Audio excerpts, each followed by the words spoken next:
Okay, let the games begin, because we have a new group of people here from different parts of the world that are coming up here to go through 21 days of detoxification, rejuvenation, different forms of protocols that each of you, of course, individually are going to try to see what you can do for as much as you can do, because that's why you're here.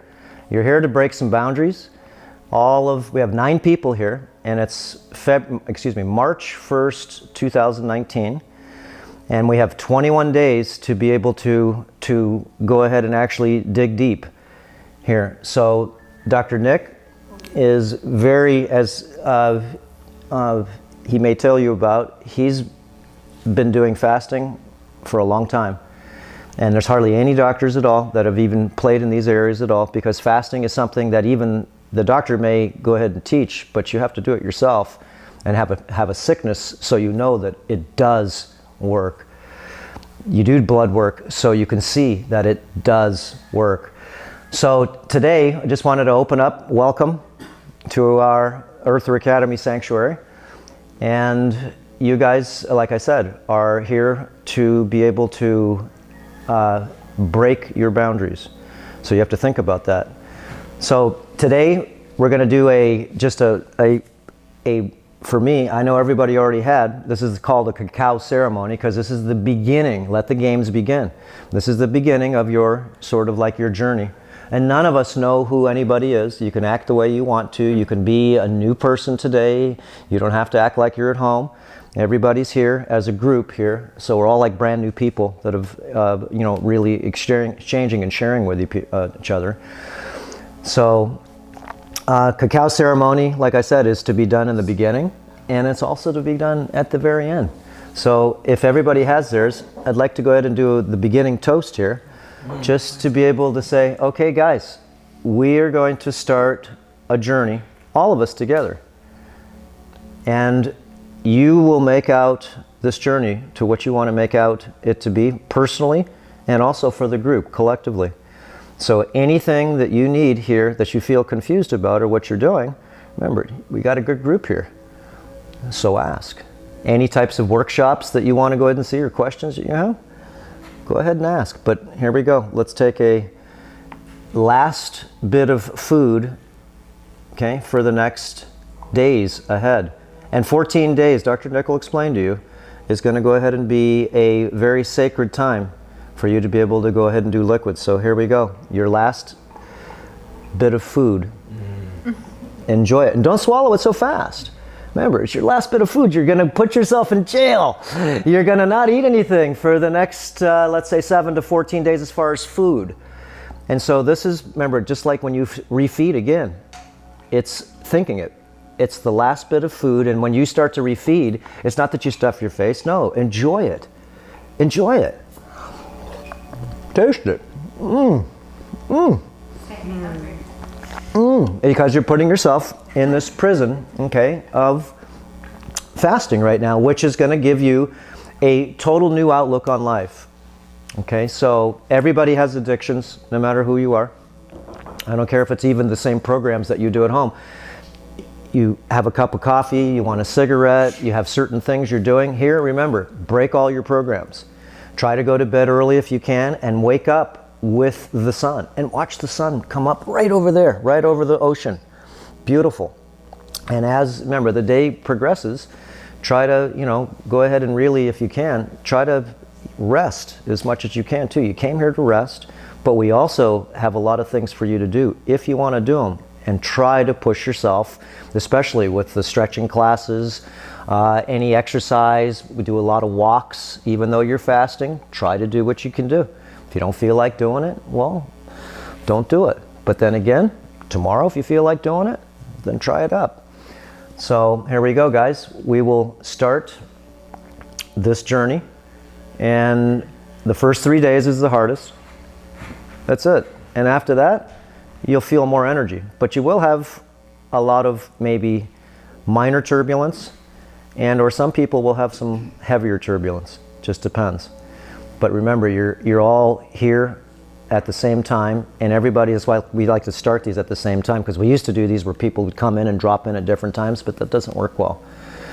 So if everybody needs to help each other with the 3 days, if you feel like this and that, whatever, remember, there is no reason at all to think that your body can't handle a week's worth of just water alone. Okay, just remember that. So 3 days, when you're getting into this, you're just going to go ahead and feel empty. And there's different types of things we can show you how you could go ahead, if need be, to be able to sort of cheat along. And it's not cheating eating, there's just different things you can do.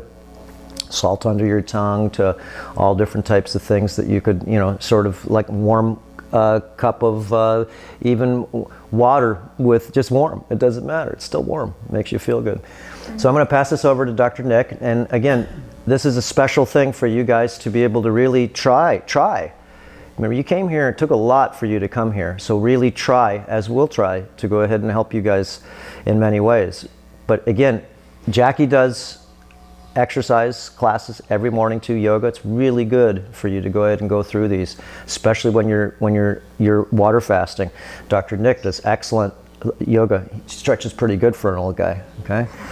And It's the first time I ever heard anyone call me an old guy. Well, he's getting old. Everyone thinks I'm like 25. 25. Yeah, I know, but we're getting old. Okay. Over on the other side of the island, all the owners that live around me, they all think I'm some rich kid who inherited a bunch of money. Yeah, the same with me. So here we go. Why not? How old are you? Oh, I'm 43. He's 43. Oh my gosh. That's what I said, we're old guys. Once you get over about 30 years old, then you start to go ahead and know what you really like. And once you get about 40 or so, you start to find out that what you thought you knew at 20, you didn't know so much. And when you get 50 years old, you look back and you go, wow, I didn't know too much at all. And you find out this is where you're at today. So one last thing, everybody's here to backpedal. We have a average group, probably like say from 35, let's say, to 77 years old, Don. Okay, what a stud. 77. Barry's 43 years old. 49. Oh, 49. Okay. So we've got a nice group between 35 and 77 here. So, like I said, try to go ahead and go beyond what you feel that you can a little bit. And if you need help, well, then that's great. But push yourself a little bit. Okay, here we go. I'm going to send this over to Dr. Nick. And it's really... One last thing, it's really good for you to keep your circadian rhythm right now and go ahead and realign it. Try to go to bed if you can at night, okay? And then wake up early in the morning and just sit out in the back and watch the sun come up. It's the most beautiful thing. And in the middle of the night, if you can't sleep, so go outside, go lay on the trampoline out there and just stare at the stars. Okay, try to go ahead and really feel that you're in some type of a different terrain right now for you to really rest yourself and do things. Take a nap in the day. When's the last time everybody's taken a nap from like 2 to 4? Oh, man. I mean, think about it. This is why you came here too, so try to go ahead and do a few things in your head that you know you should have, but you're on the mainland, you're just too busy to do. So, there we go. Dr. Nick? Okay. So, at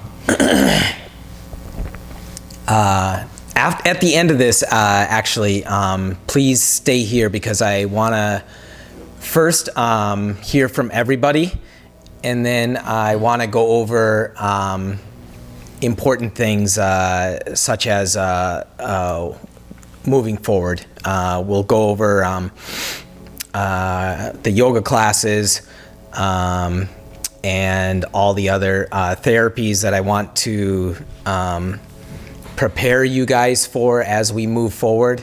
I also, Jackie, where are you going? Sorry. I just also wanted to introduce you guys to, have you guys all met Jackie? Not quite? Okay. So Jackie is really, really good at teaching the yoga exercise classes. The comments from all of the guests are that she is one of the best and maybe the best.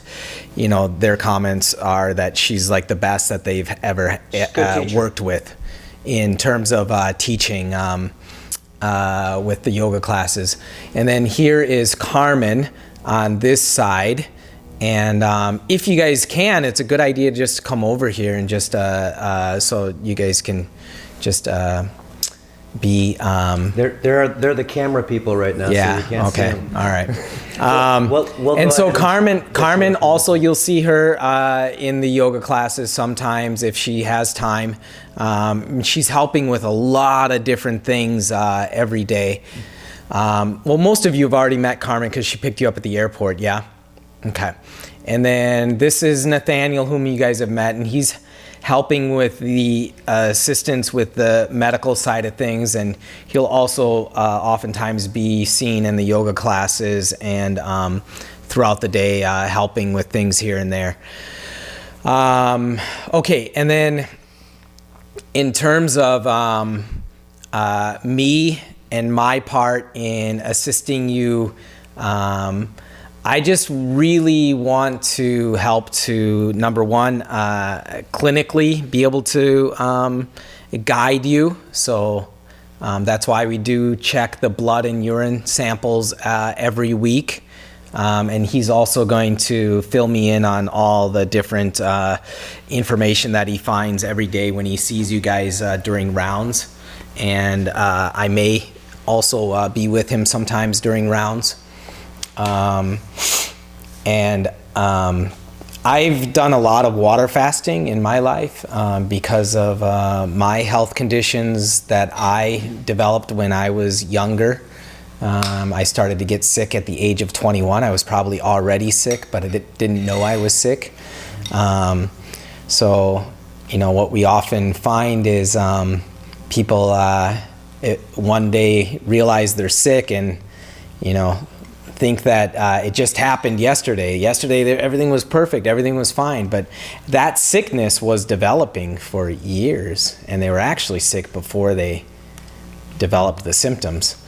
So, so it does take time to go through healing process, and you know, sometimes it takes years, but this is an opportunity to go to some very deep layers. Not only with the water fasting, but by pushing yourself with the additional therapies that we offer.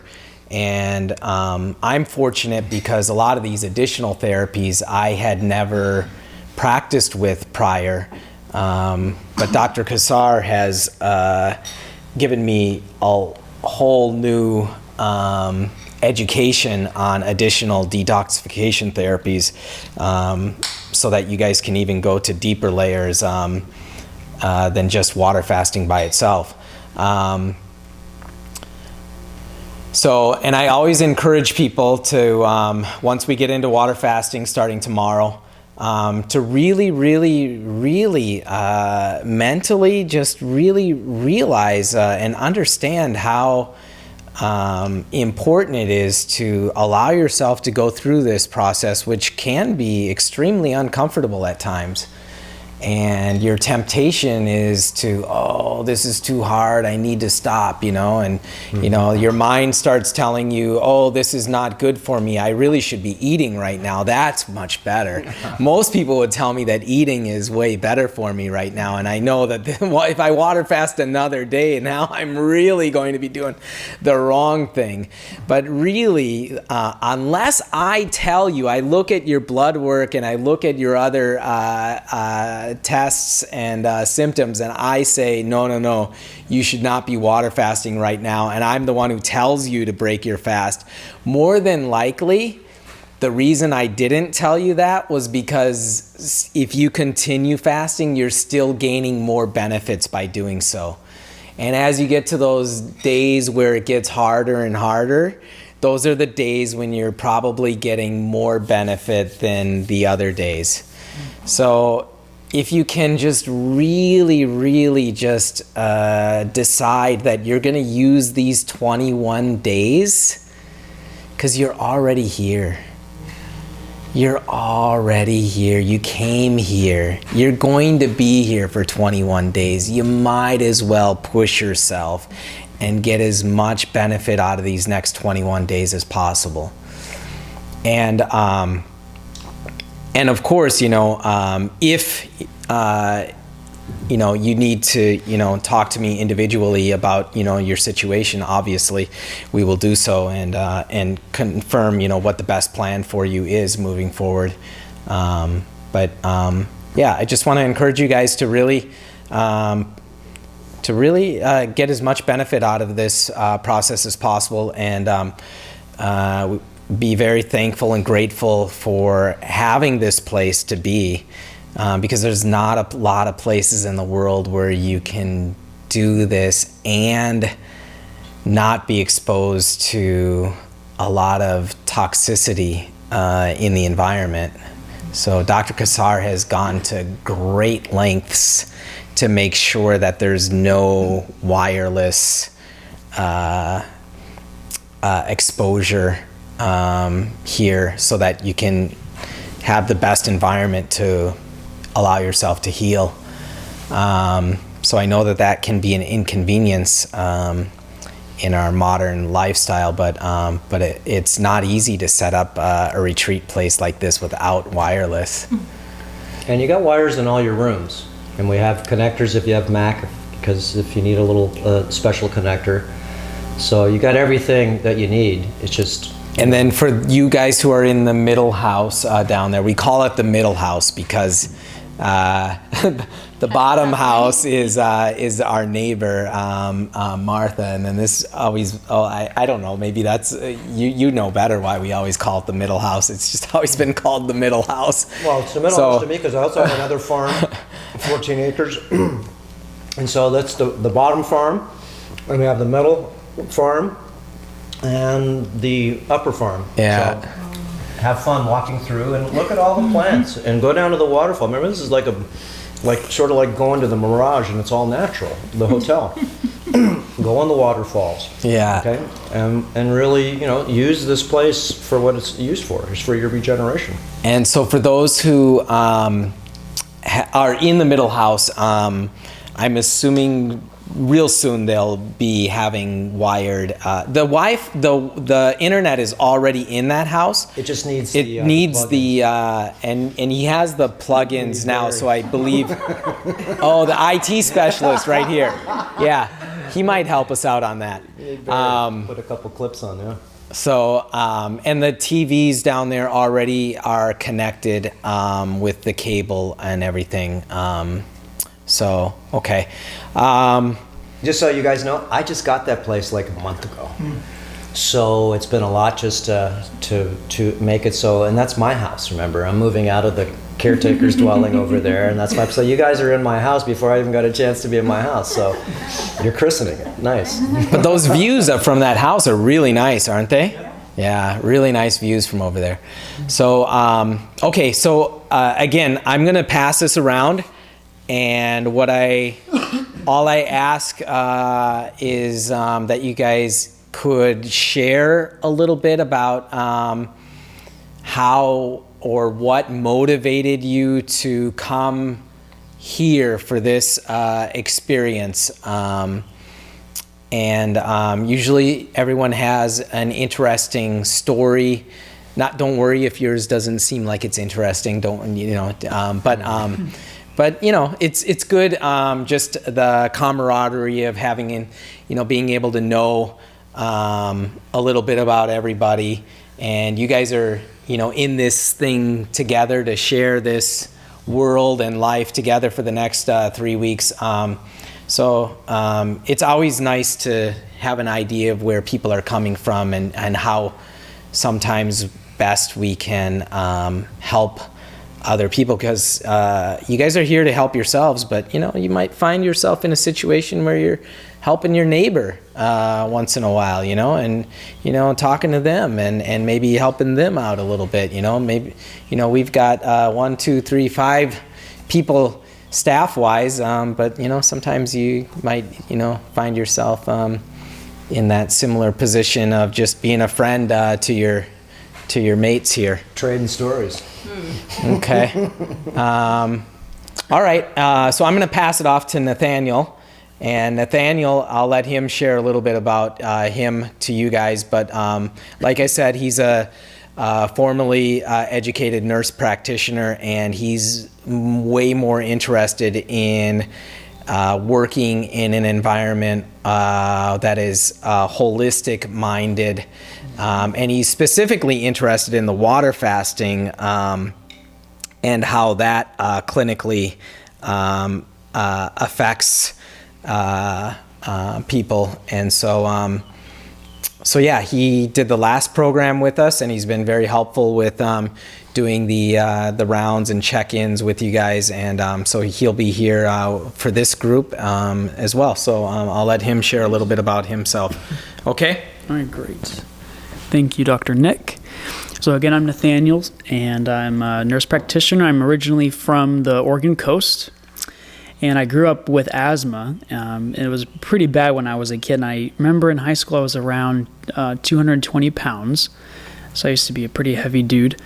But anyway, that led me to going into healthcare, and I wanted to figure out where I could go, where I could promote and prevent disease, and even reverse disease by natural means. And that led me to being here. And I've learned about fasting, and I've learned about lifestyle changes using diet, lowering stress, and promoting sleep hygiene. And so anyway, that's kind of my summary in a nutshell. But yeah.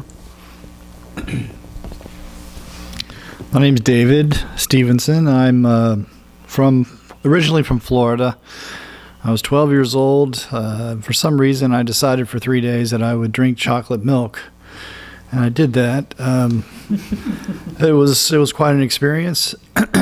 When I became about 41 or 42 years old, I started having a lot of abdominal pain, and I realized that too much was going in, and it just seemed like made sense. The physics, just the pure physics of fasting, made perfect sense. And then the body itself. Is this the kind of chocolate milk you were having? No, I had a little over-the-counter 7-Eleven chocolate milk, but Jersey made special, yeah.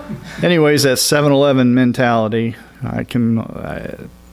just a lot of people grow up that way for a variety of reasons, but there's something that people can do, and that's why I'm here. And I've been doing this 15 years, and it's kept me alive probably, and I'm glad to be here. Thank you. Johnson City is where you're from in Tennessee? I'm there now, yes. Is that a rural area or a city? There's about 1 million people, 3 cities there, Tri-City area. Okay. Yeah. And when does your family come over? They're coming over next week. Next week, and they'll be spending a week. I'm hoping they can maybe visit. Of course. Yeah. Would you like them to, I'd love them to get a little education while they're here, or you see how you're doing, huh? We'll see how they're see doing. how it goes. Okay. All right. Thank you. Hi, my name is Noda. I've lived a yogic lifestyle my whole life. Meditated, done yoga, lived in an ashram, and I'm a natural-born healer. And so I decided to come to push my healing to another level and get my body, mind, and spirit in another place, reboot myself. So I'm very glad to be here and excited to learn more things. And tell us your age. 70.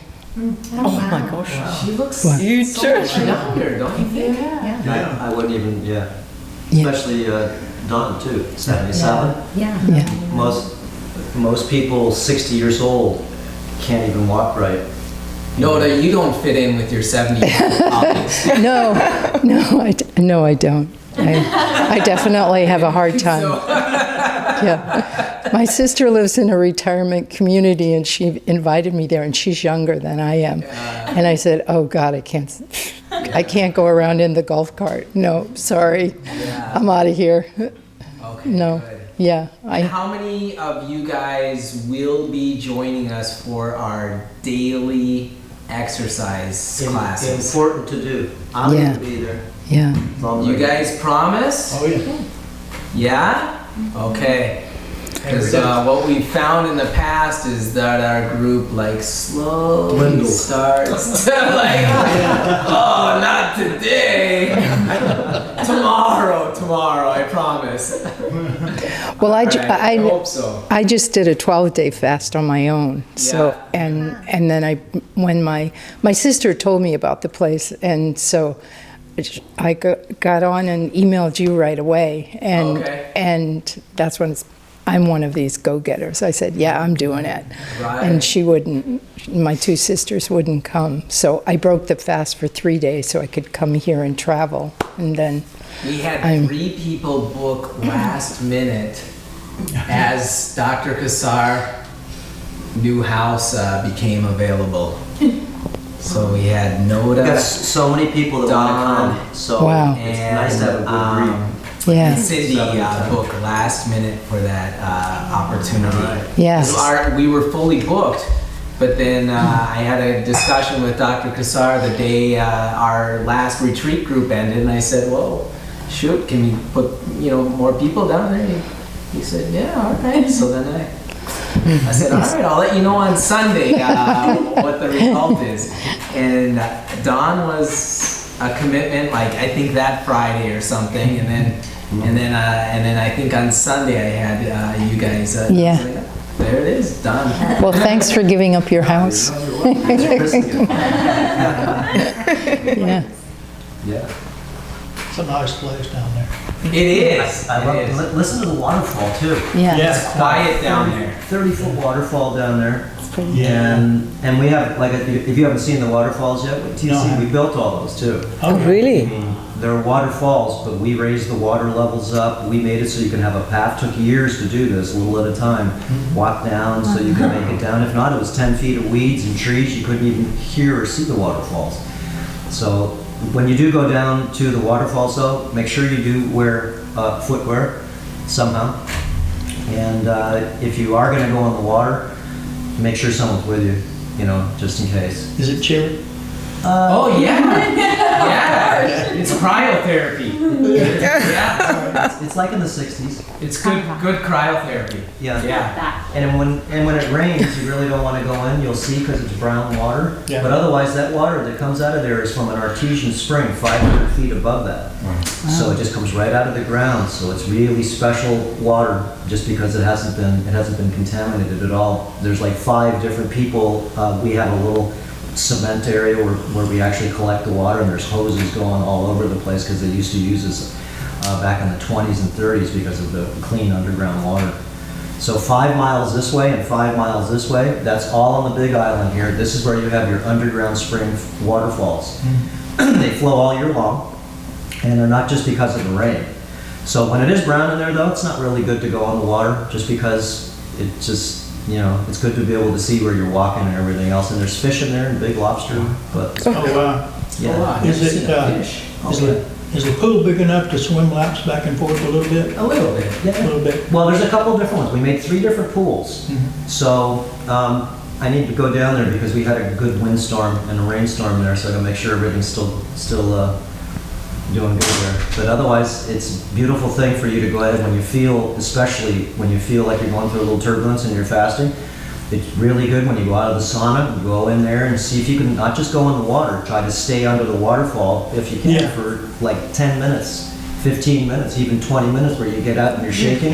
You're not hungry anymore after that. Whoa! It's just for about 15 minutes. And it's not because of the cold, it's just the heat. There's about 35% oxygen down there. So it's sort of like a really good hyperbaric chamber. So enjoy. Yeah. Just be careful. Remember, Hawaii's a dangerous place. There's no crocodiles, there's not lions here, there's not snakes here. Okay, yeah, a few mosquitoes, got some piggies out there, and some mongoose, but that's it. But there's a lot of dangerous things here. You can fall off of edges, just whatever it would be, so you have to be very careful on that.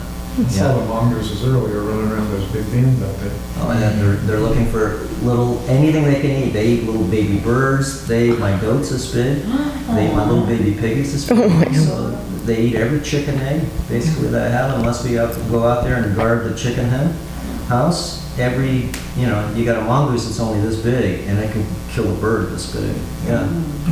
Eat all vicious. They eat all the fruits too. All the fruits, yeah.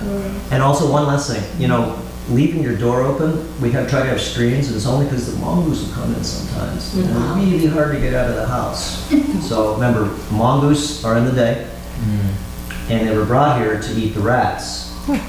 And of course, the rats live at night, so that didn't work. Oh dear. So the rats come out to play at night, and the mongoose, well, they go to sleep, and they play in the day. So pretty dumb. And the mongoose have destroyed a lot of the bird sanctuaries here because they crawl up in the trees, similar to cats, and they eat every little baby they can. All the lizards, all the little baby birds. So I really don't like these little devils. Is what they are. They're sort of pedophilia animals. They eat little babies. Oh my God. Okay, so yeah, and they're cool. They won't hurt you or anything, but you can see nothing eats them here. And you'll see a lot of feral pigs around all over the place too. Okay. Yes. Yeah. My name is Frederique. I live in England, London, but originally I'm from Belgium. I used to work in finance. I was a banker for about 16 years, trading on the trading floor. And then I sort of suffered some burnout, what I called mono, in my sort of mid-30s. Mononucleosis. Yes. And that's when I started to sort of look into living differently, healthier, using food, etc., to recover and to recuperate my body. At the time that you had mononucleosis, did you also have a family, or were you living alone? No. I wasn't living in London. I got married just soon after that, and then moved to Hong Kong with my husband for 2 years. When I came back, I fell pregnant, and then I had my son. I was 39 when I fell pregnant, and he is now 11. And I've been wanting to go on a long-term fast for a long time, but he was just too young to leave by himself. Yeah. And You had asked me even at one time. I know, I asked if I could bring him like now, Yeah. and then I would have come over Easter, but you said he's maybe a bit too young to...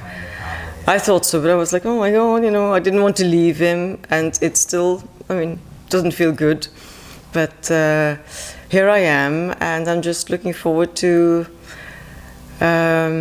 this reset and to see where I can take myself spiritually, emotionally, and physically with this fast. So that's it. And you've been taking a thyroid, is that Yes. correct? Yeah. Since that was after actually my son was born. Okay. Yeah, what you'll find clinically is you'll find that your thyroid actually kicks in and starts stimulating by itself as you start water fasting. So anyone who has a lower thyroid, you'll find your TSH levels, no matter where they start out at, they'll start to decrease week by week. And so even at one time I had a lady who had her thyroid taken out, removed, so she had no thyroid, and had before fasting gone off the medication, not thinking that there was any way that she could possibly get any thyroid unless she was taking the thyroid medication, obviously. Because there wasn't a thyroid, because she had it removed. But interestingly enough, even whatever amount of thyroid was probably still there, it just had an opportunity to regenerate during the fast and kick in. Great. Yeah, it would be great if I could lower or get rid the of thyroid medication because her TSH levels had come down to a point where it was already producing its own thyroid without the medication. Because when you take the medication, I mean, everything, doesn't start to try and do anything by itself anymore. That's the thing. It's synthetically reproducing Yes, your something body that your becomes body lazy. naturally needs to figure out how to once again normalize. Because at one time it was normal, and then it became not normal. And rather than synthetically changing that, we have to figure out how to normalize that. Yes. And the fasting is the great homeostasis, the great homogenizer. It allows the body to come back into balance. So while you're going through all these uncomfortable experiences, you get to experience what a lot of people that go into water fasting have been suffering with a condition that has become widespread throughout the world, known as chronic fatigue syndrome and insomnia.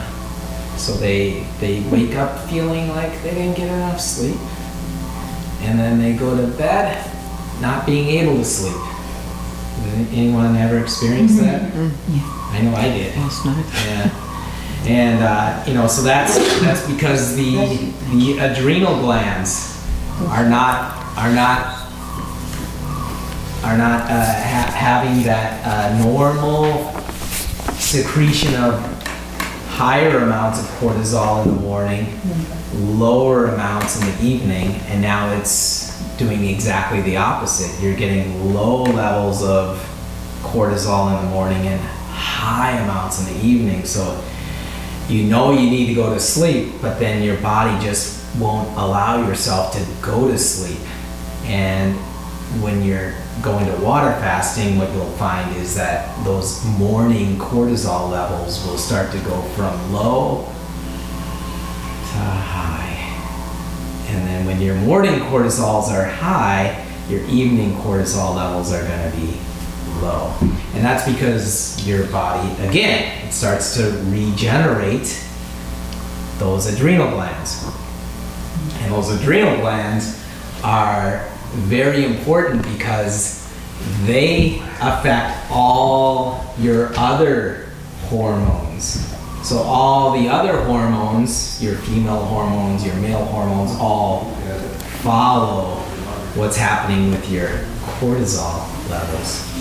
So rather than just your medical doctor say, oh, you're having trouble with progesterone, progesteron, estrogen, testosterone, whatever it is, they don't think about water fasting. They think, oh, you know what? We have these new really amazing medications that are really good for helping to correct your hormone levels, right? But at the end of the day, like if you don't fix your cortisol levels, at the end of the day, you're just fixing numbers with substances that are not necessarily actually getting to the root cause. Okay, next person is Cindy. Yes. Hi, Cold everyone. Cindy. I do. I have Raynaud's, so my hands kind of freeze up very easily. That's one of the autoimmune diseases that I have that I'll tell you about next. But originally I'm from Boston, Massachusetts. 14 years ago I moved to South Florida. So I live in the Miami, Fort Lauderdale area now. Better for my hands. They're hardly ever cold. Right. But I lived a very, what I think, for me, was a very healthy life until the age of 55, which was 4 years ago. And about 4 years ago, I started to have all these crazy symptoms I was experiencing with my body. My hands were one of these symptoms with Raynaud's. I was getting a lot of severe pain in my legs, and I'd wake up in the morning, I'd have what looked like scars running down my face. But kind of a long story short, I was diagnosed with 5 different autoimmune diseases. 3 of them were scleroderma, lupus, rheumatoid arthritis, the Raynaud's, and another hand, autoimmune disease. And I was just a little beside myself, I'll say, because from having a high energy, very active, feeling great, never having a headache, never a cold, all my life, all of a sudden I have all these weird things happening to my body. So I started researching why this could be, found out that I was pretty much full of toxins, and those toxins included Lyme disease, very heavy metals, my mercury was off the chart. Continued to test as I tried to resolve myself of these symptoms. I found out that I had mold, then found out that I had an infected root canal. We'll talk more about that later. And parasites, which I've been challenged with ridding my body of for the last several years. So the last 4 years have been mainly a detox strategy for me. As I'm sitting here now, I'm thinking that, I wish this was one of the things that I found to do long ago, because I think I'm really going to get out of a lot of this for myself in this retreat. I'm enjoying it so much so far. So basically, yeah, that's why I'm here. Thank you for being here. Thank you. Mercury levels off the chart. I have the same thing. Really? What is the one thing that all autoimmune conditions have in common? Heavy metals? Parasites. Clinically, what's the one thing? Toxins. Inflammation. So what is the most effective way in the world, on this planet we live in today, to eliminate inflammation from the body? Fasting. You guys know that. That's what we hear. Clinically, you've monitored your lab work and seen it. I can just feel You can feel it. Has anyone ever known of water fasting clinically to be the most effective way to eliminate inflammation? Because it's definitely not the one that's most popular or talked about out there. It's never mentioned, in fact. Everything but water fasting is always mentioned as an effective way to fight inflammation. But clinically, you will see during these 21 days, you will see clinically the inflammatory markers that we follow. You will see the inflammation leaving your body at levels that nothing else could even come close to. Yeah. So what we find with autoimmune conditions is if you can remove the inflammation, then your condition, your autoimmune condition, can eventually go into a state of remission. Not cure. We don't talk about cure. We talk about remission, because cure is an idea. Remission is, basically when the condition, signs, and symptoms are no longer present. That's great, right? Isn't that amazing? But if you don't continue to do the things that helped you to get to that point, and you revert to the things that brought on the autoimmune condition over years of toxicity, then of course that condition will come back again. It's people sometimes ask, will it cure it never come back again? Well, it can, as long as you live in a way that reversed that, then, and continue with that for the rest of your life, then yes. But if you want the idea of, okay, I'm gonna work real hard to you know, reverse it, and then I can go back to, you know, what was, you know, the more enjoyable toxic lifestyle, then yeah, of course, it comes back, yeah. So, okay, Dr. Wen, Yeah. who knows a thing or two about infected root canals, or has seen a few. Yeah. I'm James. I live in San Jose, California. I don't have any major medical problem that I'm aware of, but I'm here to learn new ways of improving my health. That's it. You know, this is very interesting because it's not very often that you have a doctor of dental sciences contacting you 6 months ahead of time and saying, please reserve me for March 2019 retreat. He was the first person to want to book this program of all the people here. Thank you. He was the first person. He said, I want March 2019 retreat. And I was like, I really have not gotten to know Dr. Wen very much. What made you so motivated to prepare so far in advance that you wanted to be here March 1st? There must be something. I have a busy schedule, and I want to do this a long time ago. Long time ago. You've But been I never thinking had time about to this. do it. You never had time, so you finally said, you know what? I You gotta told do your staff, your assistant, you said, you know what? I'm gonna be gone this period of time. Don't book any patients for me that time. So March was far enough away where you didn't yet have any appointments Exactly. to try to reschedule. Right. Okay.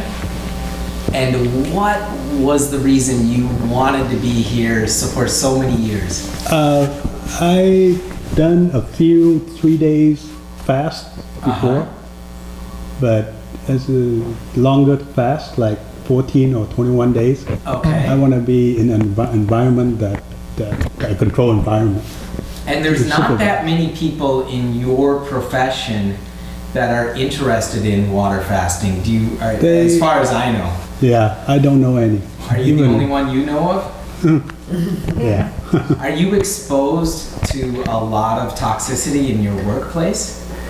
I stopped using amalgam, which is mercury, a long time ago, and I don't do root canals.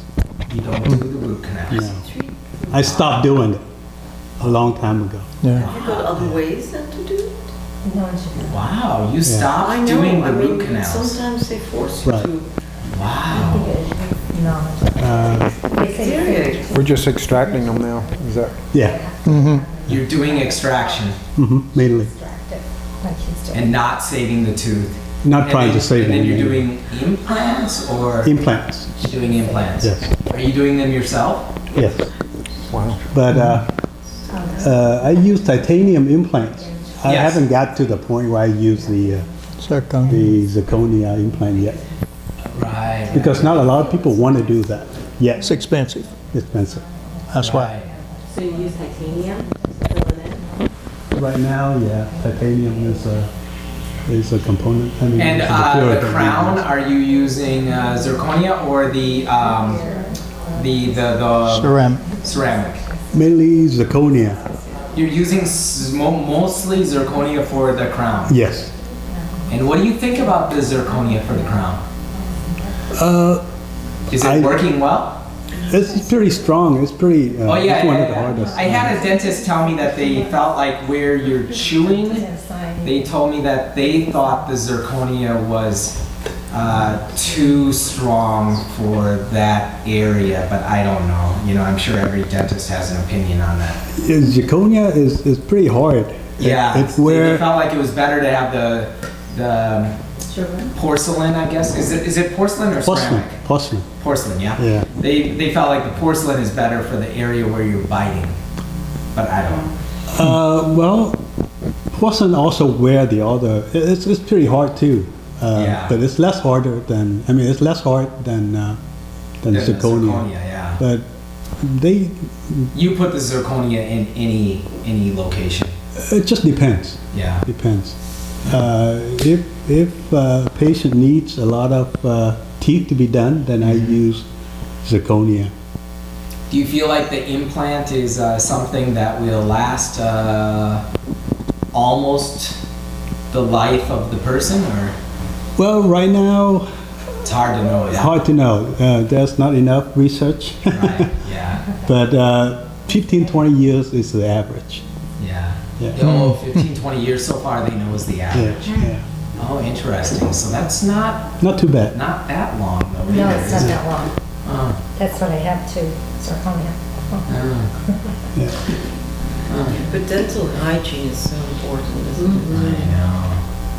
It's, because That's very interesting. Okay, and you're in San Jose. Right. That's where I'm from. That's a Very good. that's a good place to have a business like yours, I bet, huh? Yeah, Silicon Valley. A lot of rich people. You can charge whatever you want. Huh? No, not quite. Competition, right? There's just a lot of competition. That's very But then, interesting. Well, people willing to pay. this is very good information because so many people want to know where they can go to a dentist that will not recommend a root canal.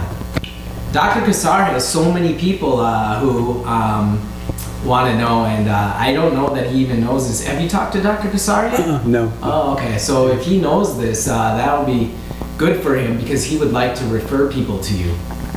Yeah, in fact, we had some people from Argentina who were going to go to somebody in Mexico he who knows. doesn't recommend root canals. But now that we know about you, we can tell people that they can go to see you. I know a lot of dentists, they don't know much about root canals being the cause of a lot of diseases. Yeah, of course. So, Yeah, no. so they all try to do root They have canal. no idea that there's anything wrong with doing root canals. They're like, root canals are great. Like, yeah, no, they have no idea. Yeah, you're probably the only one. I mean, are you the only one in San Jose who No, thinks no, like you? there are all the biological dentists in Who the think area. like you? Who would never do a root canal in their office? I have never seen one yet. You're the only one, yeah. But I know there are biological dentists that don't do root canal in the Bay Area where I live. Oh, really? Oh, okay. Well, that's good. I know of them, but I don't know them personally. Yeah. Right. You're the only one that you really know. No. And is there anything like before you go to extraction? Is there anything else you can do when a nerve is irritated? You know, when they root canal, but then root canal is apart from not recommended. no root anymore. canal. Is there anything else you could do to? It's extraction. Extraction is the next step. Yeah. Very interesting. Very, very good to have you here, Dr. Wen. Thank you. Happy to be here. And Dr. Where again? I'm just Wen.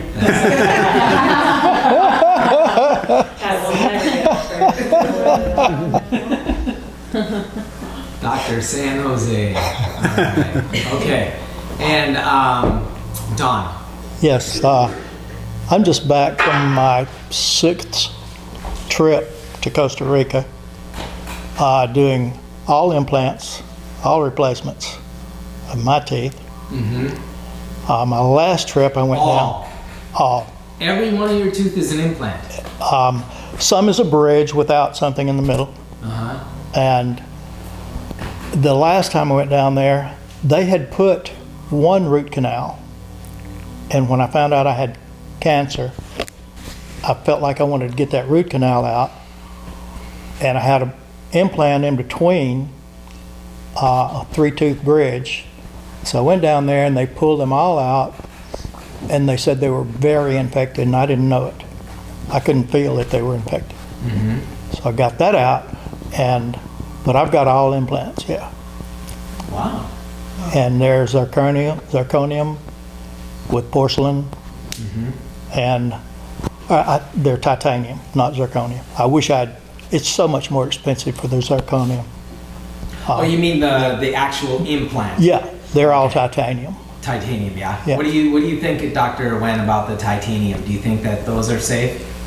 Well, I'm a clinician. I'm not a research. Yeah. So, well, they use it in for knee surgery and all that stuff. Right. So I Yeah, think well, it's okay. still they say the zirconium is the best. And I knew that when I went down there, Right. but the cost is really bad. I didn't have a house I could sell at the time, so, I had to go with I asked the cost difference between the two, and I had to go with the titanium, Yeah. which is still, even in Costa Rica, $20,000. For one? No, No, for the For the whole work. thing. I'm guessing I spent about $20,000. For all the teeth. Yeah, and here it would cost 70. Oh, Yeah, more at than least that? double. For every Yeah, tooth? yeah. Oh, gosh. Yeah. That would be At least ridiculous. double. You're spending at least 5 to 10,000 just for one in the U.S., yeah? No, not Not quite. that much, no. But 25, 30, 3,000, about right, Yeah. At least double. And I'm spending down there like 900, 800, 700, I don't know. For Surgical the titanium extractions, plus the crown. surgical extractions free, x-rays free. Yeah. It's good. Yeah. Is that If you don't, American doctor? no, it was Costa Rican, trained in the United States. Yeah. If you're not really wealthy, I got reduced fare flights helped out. And it's a thing. Reduced fare flights. My brother retired from Delta Airlines. Flights, yeah. Yeah, it helped coming here Mr. too. Standby here. Yeah, that's right. That's right. Exactly. I was watching Seinfeld just the other night, and you know how he used to start his program with a little stand-up at the beginning? And so this was the beginning of the show, and he was doing his little stand-up thing, and he said, you know the thing about standby, and I won't be able to do as good as him. I don't even remember that I'll be able to say all the same words. But he said, you know the reason they call it standby is because you just stand and wave goodbye. I'll see you later. And you're still standing. Yeah. I was the last one on the flight from Los Angeles to here. Last one on the flight. Just holding my breath, yeah.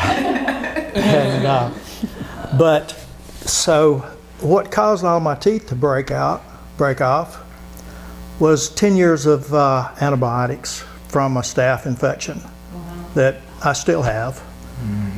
Part of that was like 3 times of 3 months each time of wearing an antibiotic pumping into my heart.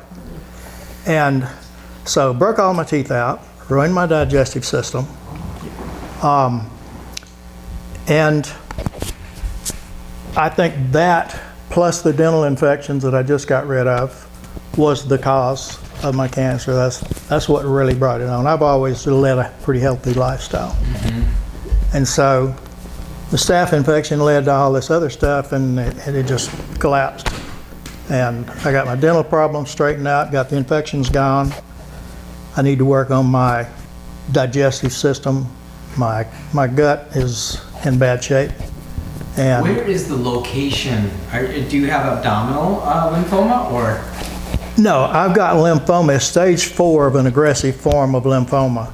Where's the location? From here to here. Do you have tumor site? Tumors? Yeah, well, yeah. I guess I call them tumors. They didn't tell me tumors, Do you know but where they are? these lymphs here, they're very swollen, and I don't know if that's tumor or Groin. yeah, growing. Okay.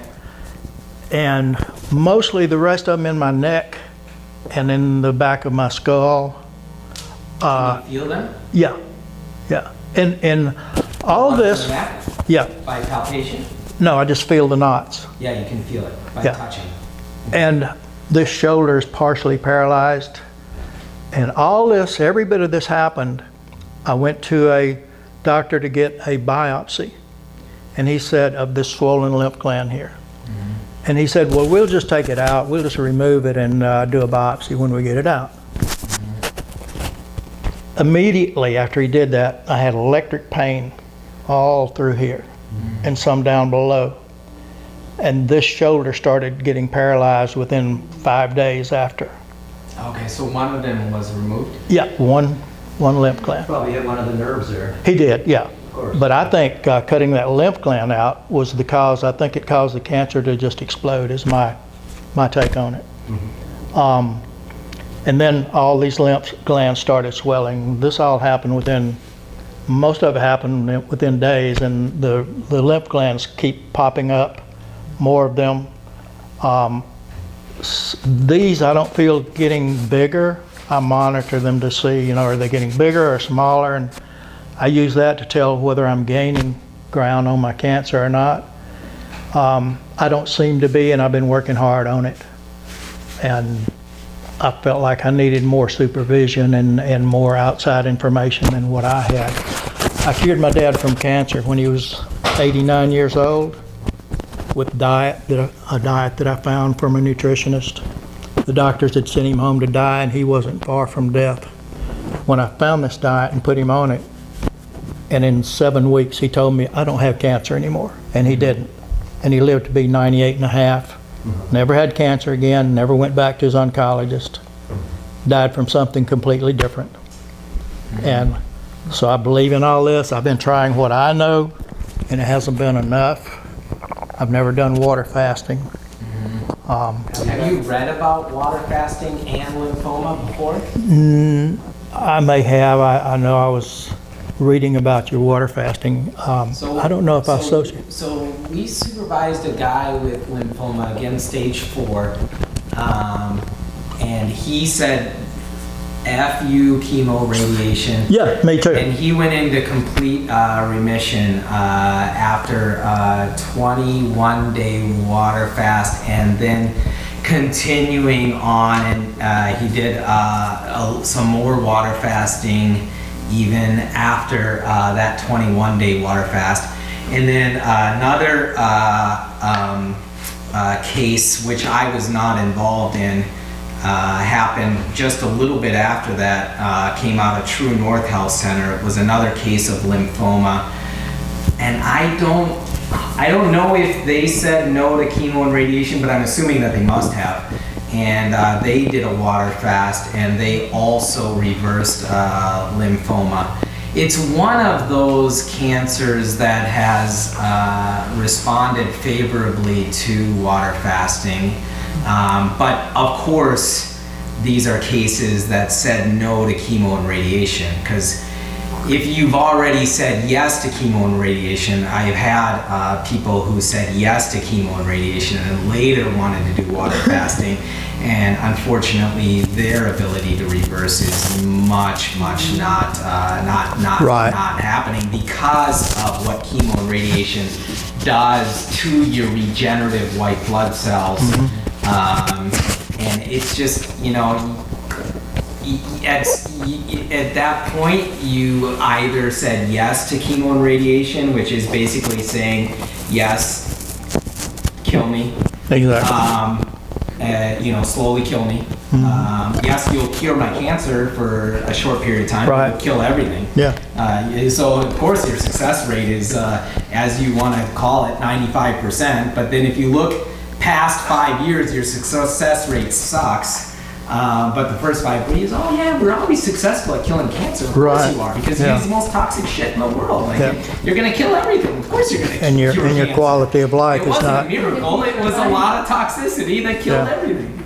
So, anyways, yes, the ones that do say yes to chemo and radiation, unfortunately, that their regenerative white blood cell count goes so low that they can just never bring it back up high enough again to where your body can withstand a water fast and still be clinically strong enough to be able to continue to fight that game.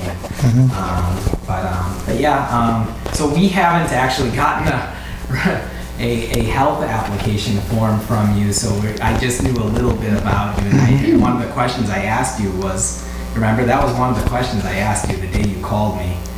Yeah, right. I said, chemo radiation? You said no. And I said, okay, all right, well, we can probably help you then. Yeah. But, we obviously hope for the best, you know. A lot of the rates of so-called, you know, when you look at the chemo, because my father ran 25 hospitals, they show you the rates of the 2-year profile.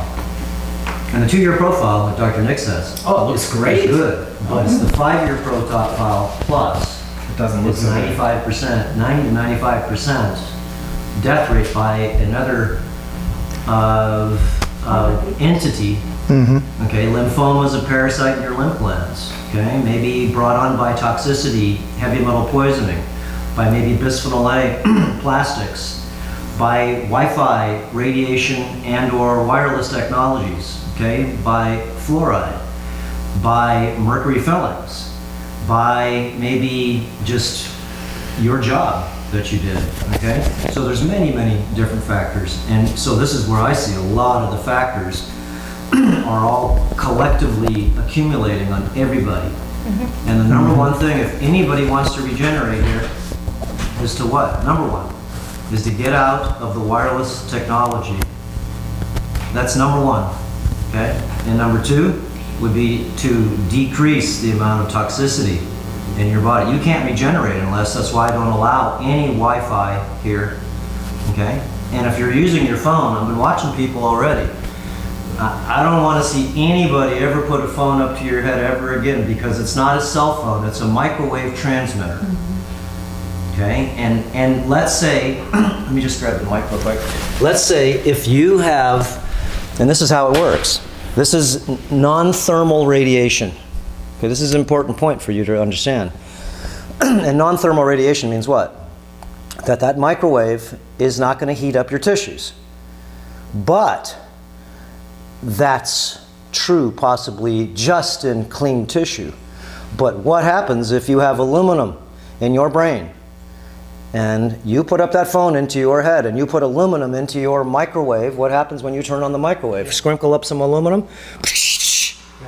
So do you think you're short-circuiting your brain? Do you think that those microwaves are ping, ping, ping, hitting the heavy metals? You wear it on the side of your waist. I see everybody wearing things on the side, you're going to get colon cancer. This is what happens.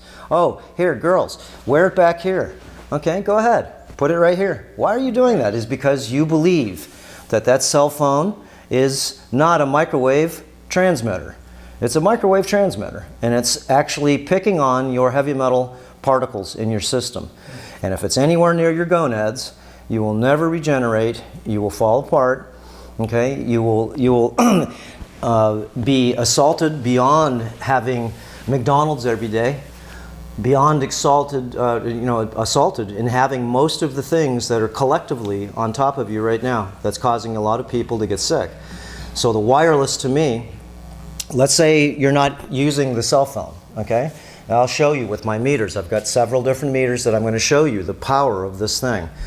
Okay, but if you live next to a tower, a cell phone tower, if you live in a house that has a smart meter, better figure out how to go ahead and fix it. You either call up the county or the electrical place and you say, I want to trade my meter. It costs you $20 a month and put an analog meter back on. Okay, so what?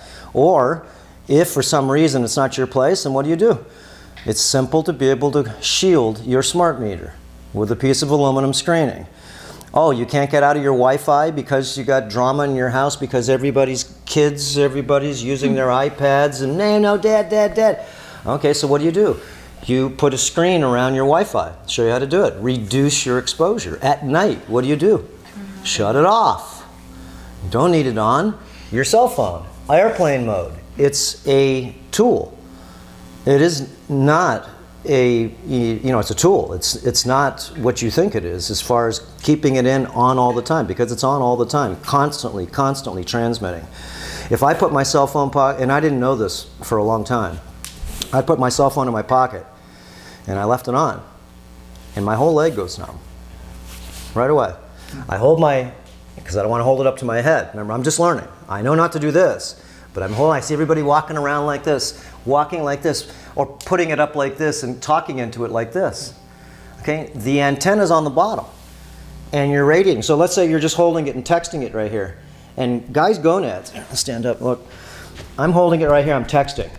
Where's it hitting? Right here. Where's your ovaries? Where's your ovaries? Where's your gonads? Your gonads are down here, so you got to get them down here. Not usually.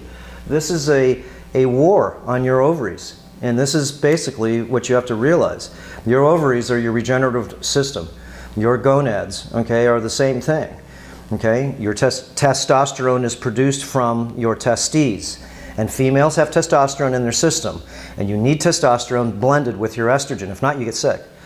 Okay? And you need estrogen blended with your high amounts of testosterone. If not, you get sick. Okay?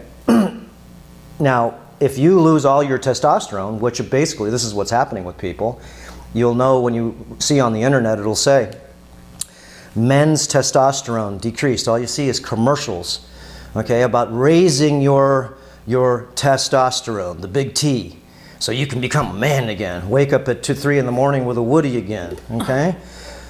Now, why is the question? Is everybody losing their testosterone? Why are there so many effeminized males now? And why is there so many masculinized females? And I'm talking the younger generations, okay, up to 40 below. Okay, and what I see is that this is where a lot of disease is coming from. You've lost your hormones, okay, think about it.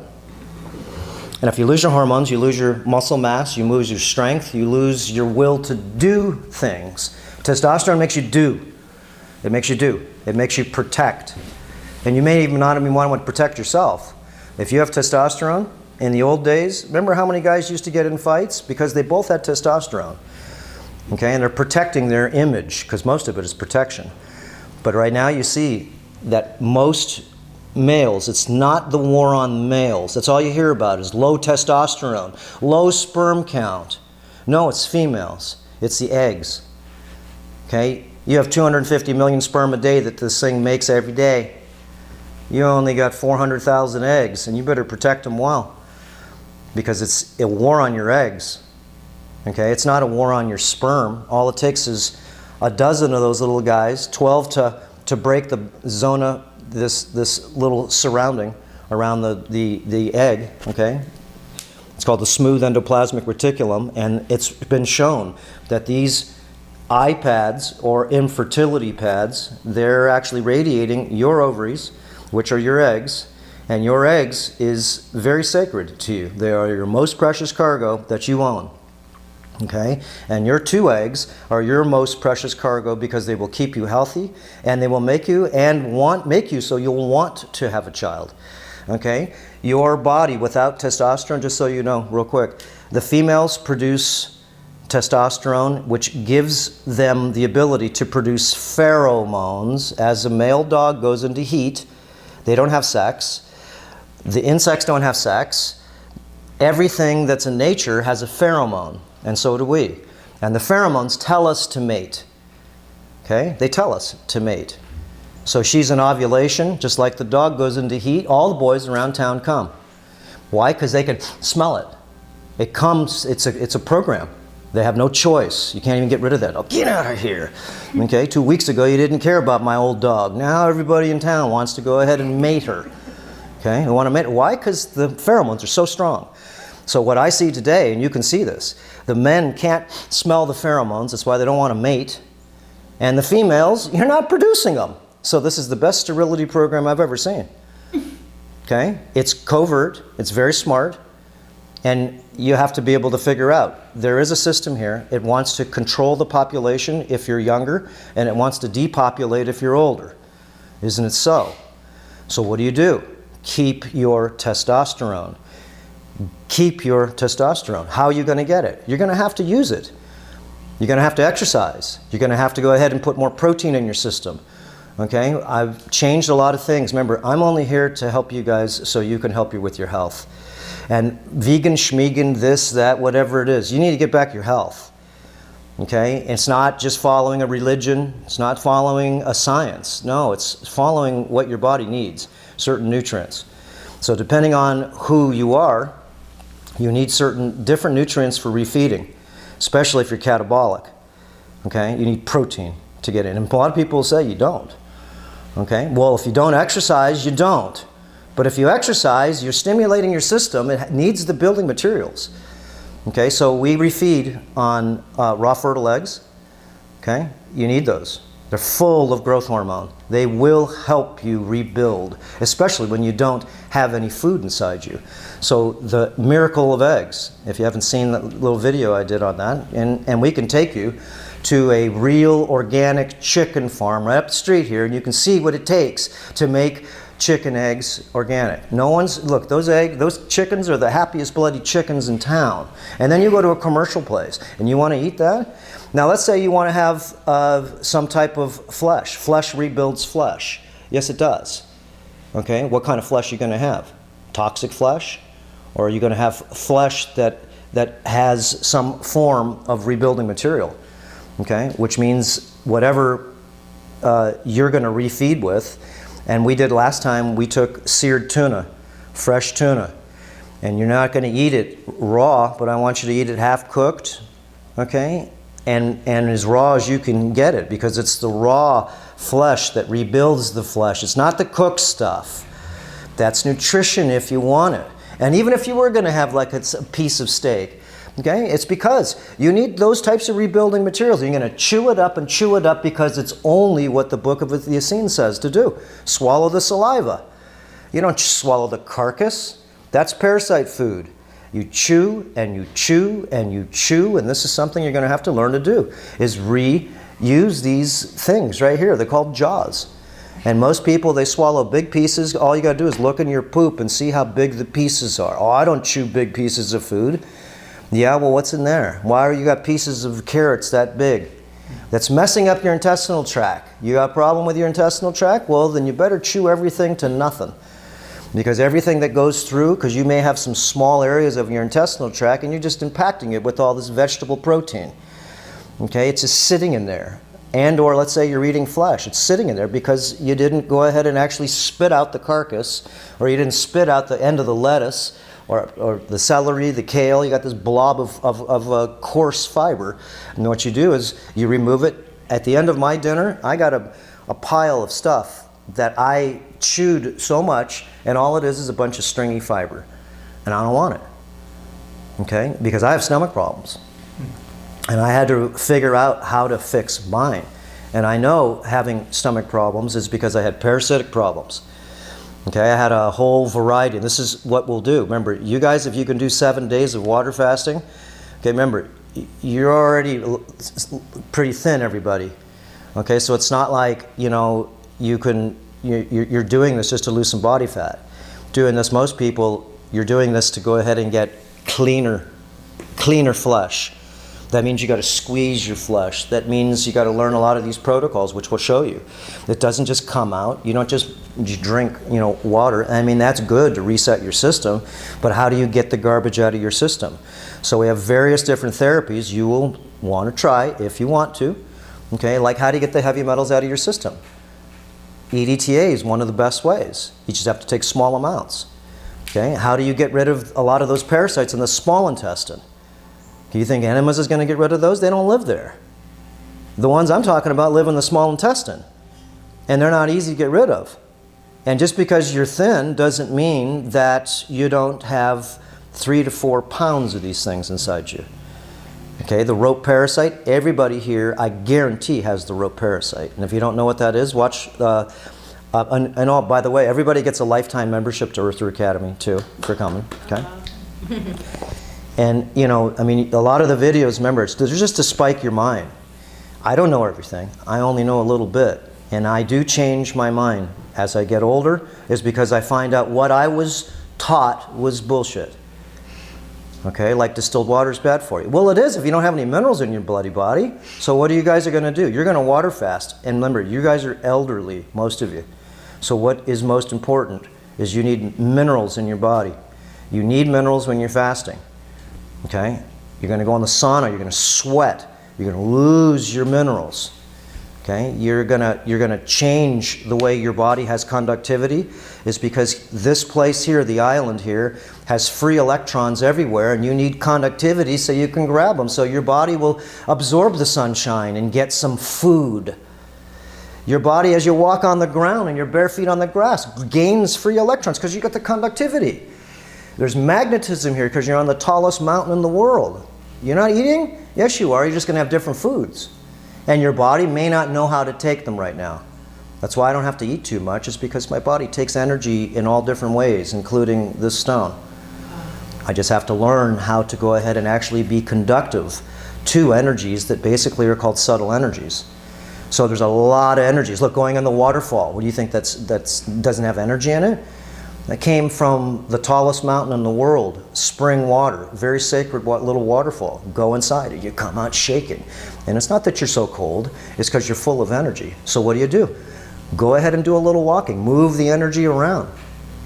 So first week, if you can, 7 days, if you can. I mean, there's cheating in between, but I'd like to see you guys have at least 60 to 80 drops or 100 drops of minerals a day. Sometimes I like to go ahead and make a separate water container, okay, and put in potassium bicarbonate. I put in a little magnesium minerals and silica in there so you can have a little potassium so you don't get muscle cramps. Because remember, most of you are mineral deficient. You're not 20. Okay? You're mineral deficient. Is because why? It's because you have high cortisone levels from stress. You're breathing pollution all the time, let's say. Maybe you're chronically dehydrated because you live in a place that's cold and you have the heater on all the time. Or you live in a place that's bloody hot and you got the air conditioning on all the time. Okay? These are all like little assaults. So first 7 days, most important thing is to keep your minerals going. If you get leg cramps, well, that means you need more minerals. Okay? Second 7 days, this is where we're getting into the small intestine parasites. This is when you can try doing some of the therapies. First one, the easiest one to do is the oregano therapy. First one and easiest one to do. There's many other ones. You have problems with that? Well, yeah, there's lots more to do. We'll show you along the way different ones that you'll be able to take home with you. Remember, it's all an experiment. So your first goal is get to 7 days so that we can start using the pure oregano oil in enteric coated capsules. Okay, so so you can do 7 days, because you want to get to that point where your system is so clean. Empty. When you start to put that oregano oil in there, it's gonna really kill off everything, because there's nothing else left in there except the organisms that are still alive. Okay, so this is how it works. Look, you got 20 feet from here, 20 feet, 10 feet's way over here. This is just a lot of small intestine, but you got 20 feet of this. Your stomach's right here, your anus is over there. The colon's way down there, it's at the very end. It's called the sewage pit. Your stomach's here, your mouth's here. Small intestine. All these parasites live in the small intestine and feed on your stomach that processes the food right here and kicks it out.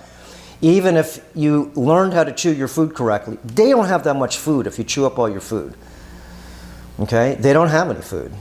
Okay? They do have nutrients in certain things, okay? But at least they don't have the nesting material for them to live. You put the oregano in with enteric-coated capsules. Enteric-coated capsule means it's going to bypass the stomach acid. It goes into the small intestine. Hopefully your intestines are dry, because if not, this doesn't work. It doesn't have the debris. Now the parasites are in there. Hopefully you pooped. Hopefully you'll want to go ahead and actually, I like to see everybody poop if they can. You got poop inside you, at least 3 days worth. Everybody does. So there's some certain drinks you can take to help you so you can go ahead and actually see if you can get something out of you. But you'll take 10 drops of oregano first, just real quick. You take it in, bypasses the stomach. Try one little tad of oregano, pure oregano oil. Burn your mouth out, okay? 10 drops is pretty strong. 4 hours later, you can go ahead and try another 10 drops if you didn't have any disturbance with that. What I like to do in between, 10 drops, everybody that couldn't get out of its way, all these parasites that could move, they run for the hills and they run down the small intestine, because you're going to start bombing these guys over and over and going deeper down the intestinal tract with higher dosages. They're all going to crawl towards the colon. You're cornering all the bullies. The ones that can't get out of the way, you're going to destroy. That's just the way it is. It's the ones that run away, like the rope parasite, okay? There's certain tapeworms that are stuck where they're stuck and they can't run. They're sucking. I'll show you some good videos on how this tapeworm sticks to the side of the wall, and you can try to wash it away. Okay, there are different surgeries that these guys do.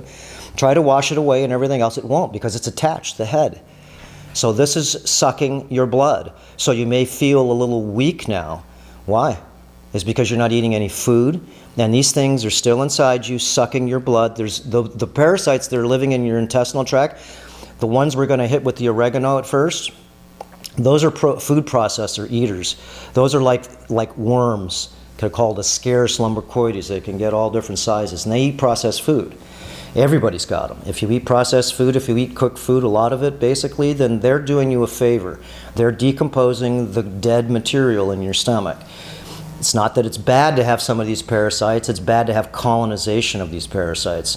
Everything shits, shites, poops, whatever you want to say. Everything poops. And this is one of the biggest causes of disease. Parasites pooping in your body. And it causes your body to short circuit. And this is one of the most deathly toxic elements, is to eat from the table of your flesh, eat from your food that you eat, and poop inside you, causing you to be dysfunction. This is one of the biggest parts of the disease that I see. So sweating out their poop out of your body helps a lot. Just doing that. Drinking a lot of water, flushing their poop out helps. Niacin helps. Okay, what else would help? Exercise. Okay, pushing things around. Okay, you're trying to go ahead. What else are we going to do right now? You're going to do ozone therapy. Okay, and that's going to do specifically, it's going to remove a lot of the level of parasite poop. Does the blood test for parasite poop? No, but there are tests that do. Okay, there are tests that do, because the amount of level of poop that you have in your blood of these things, that is the level of sickness that you will have in the future, and or that's why you're sick today. So if you get rid of a lot of this poop that's in your system that's poisoning us, they think people thinking it's the food that's poisoned. Well, it was. But you've got now a colonization of all these different creatures, and they're not leaving you. Most of them. Most of the ones you quit feeding, they just leave. Look, a person that's overweight is a category 1 parasites, or your skin fungus. Everybody's got skin fungus. I'll show you what it looks like when you get a little better tan so you can see it. It's called tinea versicolor. Category 1, we can whip that easy. Category 2, body fat. Okay, that is very easy to whoop. All you got to do is quit feeding it. Category 3, boom. People that skinny legs and got a belly this big, and it's a guy and he's not pregnant. A lot of females that way, but you got to be careful. Whoa, okay, are you pregnant? Oh, I'm pregnant, okay. Yeah, but guys, we know they're pregnant too, but they're pregnant with the creatures. So these are all of the things that live in your intestine. You may have a handful of these worms like this in your stomach if you're eating a lot of processed foods. So what do? Get rid of those. Quit feeding them. Quit eating cooked food. That's why raw food works good for a while. Okay? So they go away. There's no food to eat. Okay, those are easy to get rid of. Now you get down to the better guys. Category 3. Okay, remember, this is my 40 years of being a parasitologist, categorizing these little shits. Okay, category 1, piece cake. That's why I put it number 1. Number 2, body fat. Piece cake. Quit eating. Feel better. I eat because I know happy is the reason why people have body fat, most of it. You eat because you're emotionally unsound. You're eating all the time to make yourself feel better. Category 3. Okay, now we're starting to get into the tougher guys. This is the rope parasite. And this is one that basically you need to see the 5 stages of this thing. These are alien creatures. And I can get into this if you guys want to. A lot of people don't want to hear this. They get scared. Okay, you need to see the real demonic level, okay, that you have accumulated. How you got it, it doesn't matter. It doesn't matter. And once you see a piece of this come out of your poop, take a picture of it. We want to see. I don't want to smell it, but I do want to see it. Okay, so anytime you go ahead and have anything, okay, we've had some nice champions come out of people. The rope parasite, all these different tapeworms, they can grow. The rope parasite can grow up to about 6 feet. It takes 10 years to grow 6 feet. It starts out at jelly first, so when you do enemas and you have jelly coming out, that's stage 1. It looks orange, and there's orange stuff that comes out. Stage 2. Looks like a little jellyfish. Stage 3, these little nodules in this weird thing is starting to turn into a serpent. Stage 4 starts looking like a snake. Okay? Starts to go ahead and have a head with a sucker on it. Stage 5, it can move around in your intestinal tract and you hear the yeah, I can hear you're hungry. No, it's hungry. It smelled some food is what it did. And it's inside and it says, feed me, and you obey it because it's controlling your mind too. These are demons. All they want is a few things. And if you take care of them, they're fine. If you try to kill them, they have a directive too. Go ahead and do biopsies like you said. I don't want to say anything before. Go ahead, I worked in the hospitals. Go ahead and piss it off. Go ahead. Go ahead and burn it, cut it, and poison it. And see what it does in 2 years. It's going to come back and eat you to death in a vengeance. At stage 4, it's called you pissed it off. You blasphemous, it's your child. Why would you try to kill what has been born inside you? Think of it. These things have a directive to live, and you're their daddy, you're their mama, whether you like it or not. Your firstborn was a demon inside you. Okay? The fish tapeworm, the beef tapeworm, the pork tapeworm. You don't think you have them? Ha! Again, they grow a foot a year. So let's say you're 50 and you had this infection since you've been 10. How'd you get it? You didn't even eat fish. You got it from someone else. Okay? Because their eggs are everywhere. You don't eat pork? Oh, and you're a Jewish family? Then how did you get all the pork tapeworm in you? Because your Guatemalan housekeeper gave it to you through the pork she was eating. The pig tapeworm, remember? The beef tapeworm, how did you get that? Remember, their eggs. It's not just eating the flesh. If it can go inside you, it will live inside you. It doesn't care how it gets in. So a third of your poop, or most people's poop right now, should be your bacteria. Your bacteria. But a third of most people's poop is a bunch of eggs that are the demons that are trying to find uninfected hosts. Okay, so this is where second stage, first 7 days, clean it out. So I want you to make sure so we can get down and dirty. Second 7 days is where you start to go ahead and dig deep, if you want to. And you may go ahead and say, I felt sick at that one. So, stop. Start it up again. Okay, remember, there's no one here to tell you what to do, but there's a lot to do if you want to experiment. So, you know, there's all different therapies, and we try to use 1 or 2 therapies collectively working together, okay, because they become more effective. It's like you can sit in the sauna. That's fine, but there's about 50 different protocols you can do in the sauna. So why don't you do something instead of just sitting there and going, okay, and it's torture then. Okay, so same with enema. You can do an enema. Do you know how to do one? Does anybody know how to do an enema? Yes. Not the way you do it, but I do. Well, has anybody not done an enema here on their own? So everybody's already done an enema? Jeez, you guys are good. Just not successfully really good. Well, no, it's not easy. But that's why everybody's got to first start out. If you're going to do an enema, you have to start out doing distilled water enema, 32 ounces, and let's see if you can hold that. Oh, and you think you're going to do these other therapies with such and such, and you can't even hold 32 ounces of water? Why don't you try 16 ounces then? I want you to hold it for 10 minutes. Okay? It's just a mind game. You go, whoa, I did it. Okay, now we'll use a sodium bicarbonate enema. Let's see if you can handle that. Okay, and maybe we can go into a lemon enema. Okay, and then maybe sodium bicarbonate after that. Acid and then sodium bicarbonate. Bubbles. You can do some washing. Okay, there's all different types of enemas. And that's only going to clean the colon. So we can do the therapy through the small intestine. See how this works? Because you can do all the enemas you want. You think it's going to help you? It's going to probably destroy a lot of your biome. You're doing it for a reason. You either because you ate too bloody much and you feel like crap, and you're doing an enema only because you ate too much and you got constipation. Or you're thinking that this enema is going to change your life. And it may, somewhat. But cleaning the intestinal tract is the sewage pit. And once you clean the sewage pit, then you get, like I said, down where you can take things by the mouth, get into the small intestine. This thing's 35 feet long. And it's outside your body, even though it's inside your mouth. Look, it's a circle in a tube. Like I got a tube back here too. There's nothing inside my body. It's a tube inside my body, but it's not in my blood. It's not in my body. And every bit of food and everything has to transport itself through these little micro ionic structures. There's no food that gets in your body, but I guarantee you probably 50% at least, because you guys are older, I'd say about 75% of you guys have leaky gut syndrome. And that means you got poop going inside your body, and it shouldn't be in there, and it will get you sick. You'll have systemic infections, you'll wind up going ahead and getting a ton of different immune problems, and you can't figure out why. How about stop eating glyphosate? For one. Does everybody know what that is? No. What is it? Okay, again, who knows what glyphosate is? It's Roundup? Okay, it's Roundup. Oh. Who knows what atrazine is? This is forbidden knowledge. Atrazine. Oh my gosh. I've heard it, but I can't see it. Atrazine and glyphosate. You can call them weapons if you're an endocrinologist, if you are a person that looks at mimicking certain hormone changes.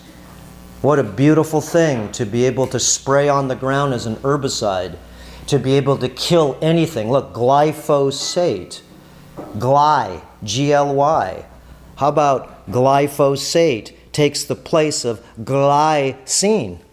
And messes up your whole protein exchange. Glycine, remember GCAT, glycine, cytosine, adenosine, GCAT, tyrosine. Okay, these are your 4 basic para-amino acids. Glycine is one of them. And this is what it does to the plants. This is what it does to anything that it basically goes in and exchanges certain things inside you and malfunctions you. I'm not saying this. It's because that's what the literature says. You believe what you want to. Okay? So what this does is it destroys your gut wall flora. And how does it do that? What does it do to all the insects? What does it do to anything that you spray here and it runs off in the rain and goes into a river? How about the fish now don't want to breed? How about these are endocrine disruptors? How about they change the way your hormones actually function and or how your physiology is male because you have testosterone at birth? As your system grows. How about if I took your testosterone away from birth? Do you think you'd have a deep voice? No. I don't think so.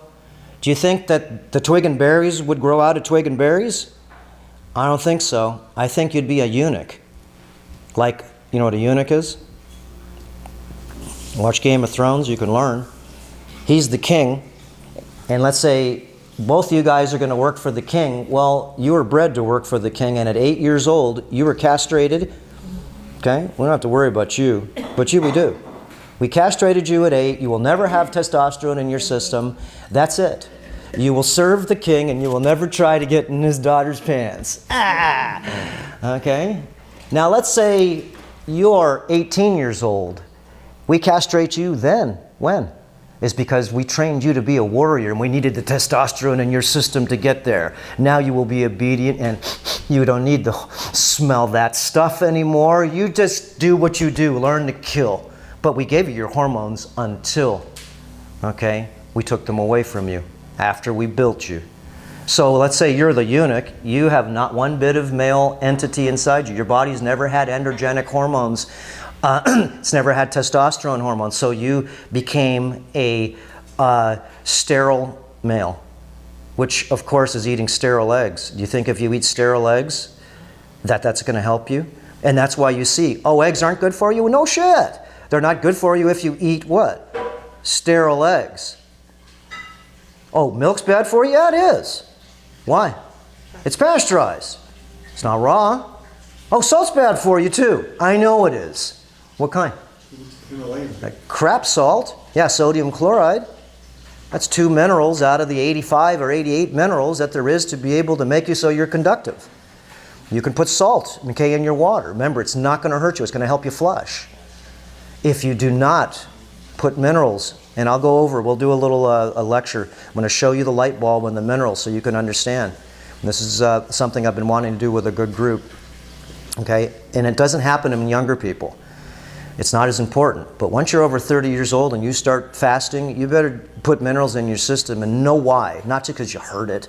No, because you see how this light bulb lights up with these types of minerals that are conductive and all these stupid minerals that you're putting in, and that doesn't light the light bulb because they're non-conductive, but you paid good money and you got ripped off and you're eating a bunch of bloody rocks. Dummies, you got scammed. Mountain spring water. Do you really think you can break down rocks? Well, then you're tougher than me.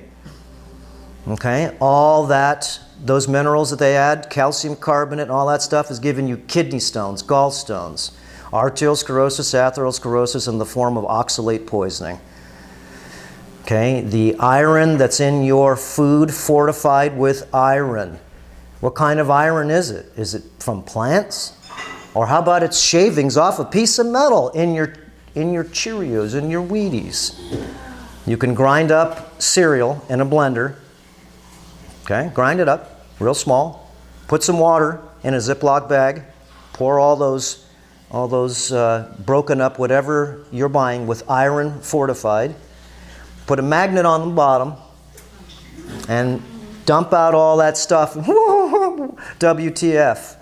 All that metal is going to go in your saltwater body, and what do you think it's going to do? Rusty. I'll call you Rusty. Because you're getting rusty. It's because we want you to get rusty to slow you down. My back hurts. I'm stiff. I know. You're rusty. And you want those minerals. Why don't you put the right ones in? See, this is why I said it's hard to talk to people. You need to be able to go ahead and do your own research and find somebody that's actually, this is my day job and my night job. This isn't something I'm doing on whatever. You shoot, I don't need to work. Okay, I do this because, you know what, I feel there's a moral obligation to go ahead and show some people that want to learn. And people that don't want to learn, get the hell out of here and quit bugging me. Okay, I don't say anything to anybody right now unless they ask. And once they do, then you're in trouble. Because there's a lot of work to do. If you want to be a teacher, and you're going to teach yourself, so you got to be a teacher. You're teaching yourself. And once you learn something and you go, oh, it works, what do? Now you're a teacher with someone else. It's because you found something, you didn't mimic anything. You learned something through experience and you found out it's some form of efficacy, some truth to it, repeated truth. And now you want to now feel like you can share this with someone else. If not, what I'm telling you guys, a lot of it's not really easy to talk about unless you've gone through things and you have now something to say. It's not just this talking. Okay, remember, any physician, any person that you go ahead and see, you look at their pedigree and you remember, whatever they're doing, I'm not doing everything right. Remember, I'm an experimenter. I've taken probably 90 ounces of turpentine for you guys because I wanted to try it. I wanted to try pine oil. That's been pine resin that has been lightly distilled, okay, under heat. And I use this in a variety of different potions that I use to be able to get rid of parasites, to be able to put my skin together again, to be able to, let's say, get rid of hair mites in my skull. How about to be able to put in my body, why are CBDs good for you? Why is oregano good for you? Why is rosemary good for you? Why are these herbs, frankincense, myrrh, the resins, why are they good for you? Because they have terpenes in them. Terpenes, lemon leaves, papaya leaf, terpenes. So what's the master terpene? The pine tree, very special. It's the immune system of the pine tree, so don't kill it. It's not the leaves, it's not the bark. That's turpentine that you wash your brushes out. And what does it do?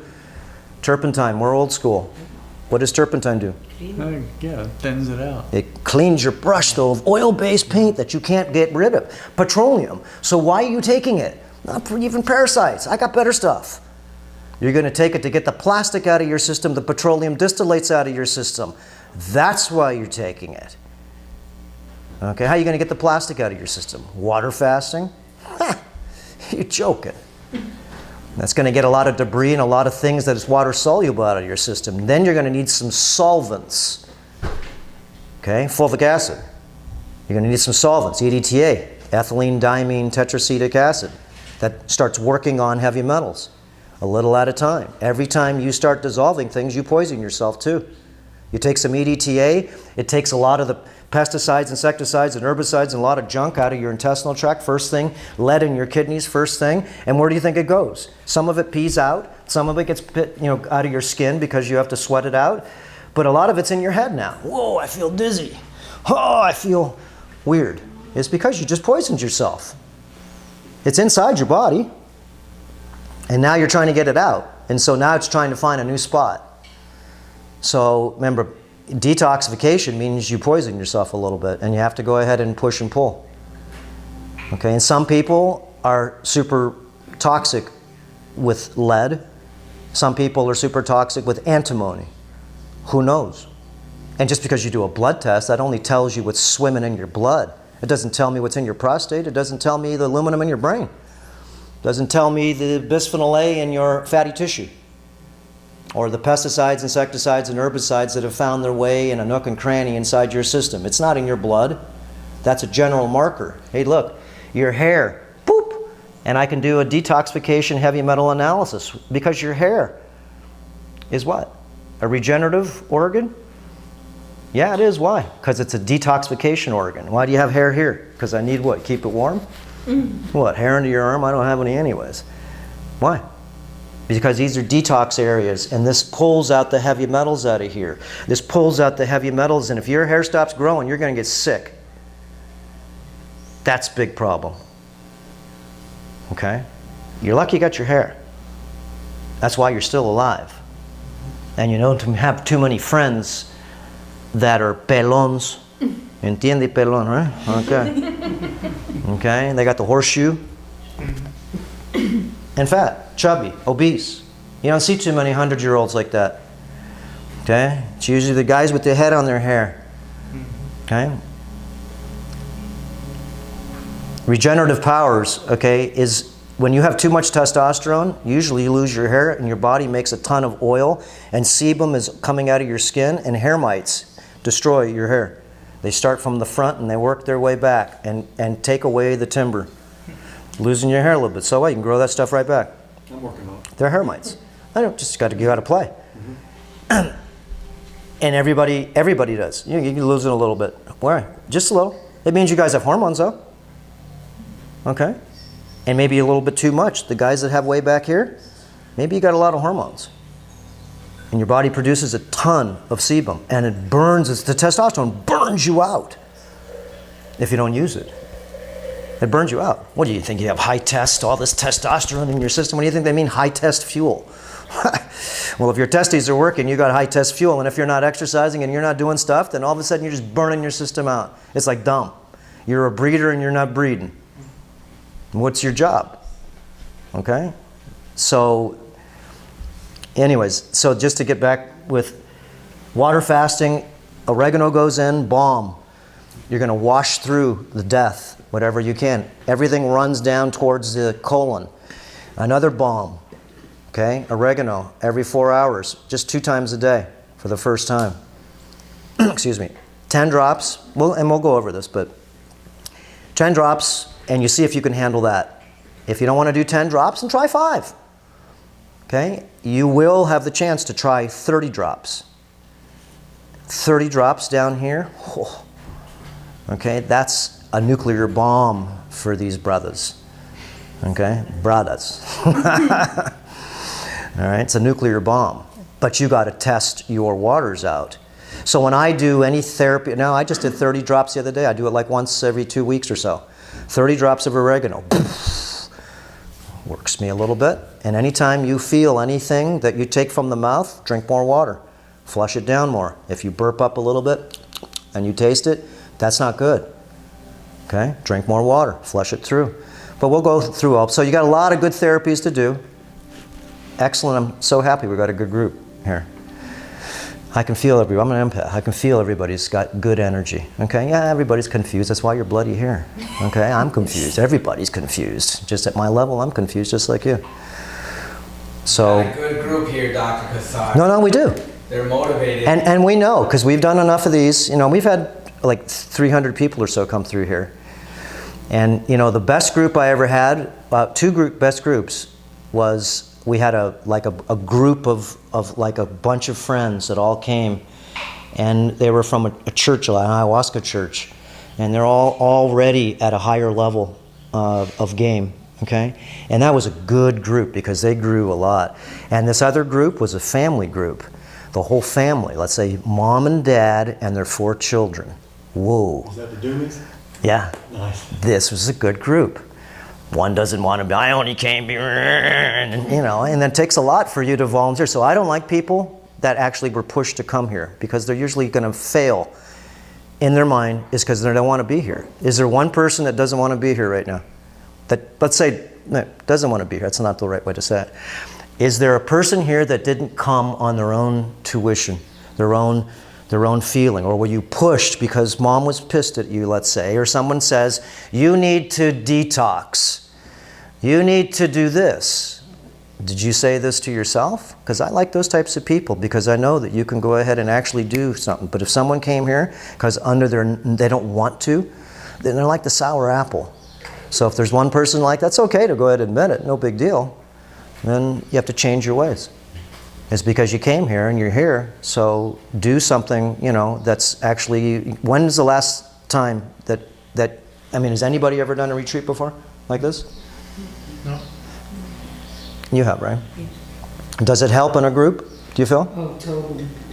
And the right group, does it help? It's life-changing. Yeah. And that's why you came back, because you had some benefit. Yeah. Okay, so remember, this is a schooling group. It's not just listening to a bunch of BS. Yeah, a little inspiration, a little this and that, but it's you guys, remember, nobody knows a lot. I know that. So that's why you're here. How many people have learned how to clean their skin before? How many people have done any of the gouacheing or thyroid protocols? Okay. How many people have, let's say, done any of the intestinal cleansing at all? Any type of, like, taking things like bacopa, taking things like fulvic acid, experimenting with maybe like poison herbs like Cascara sagrada, Turkey rhubarb. We have all these things here. You can try. And you can take this idea home, because this is now in your tool chest as a rejuvenational engineer.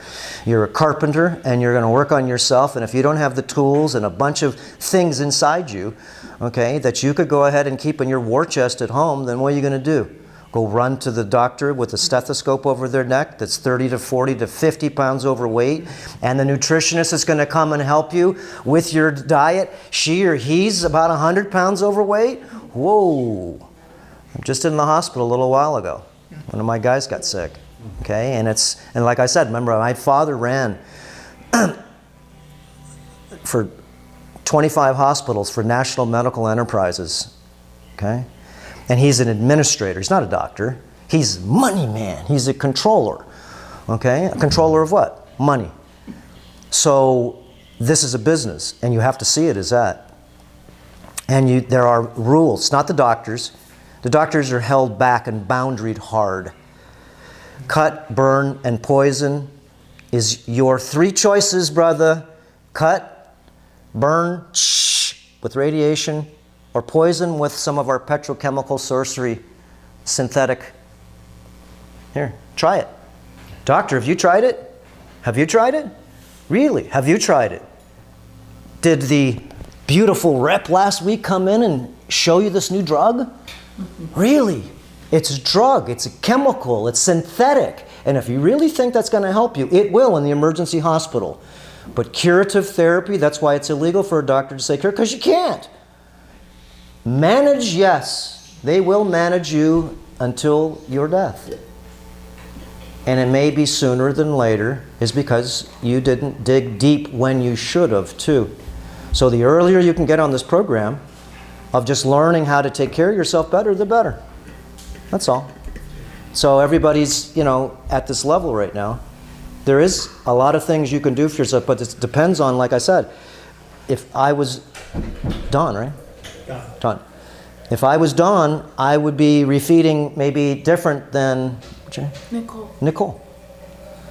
Okay? We need to rebuild your system back again.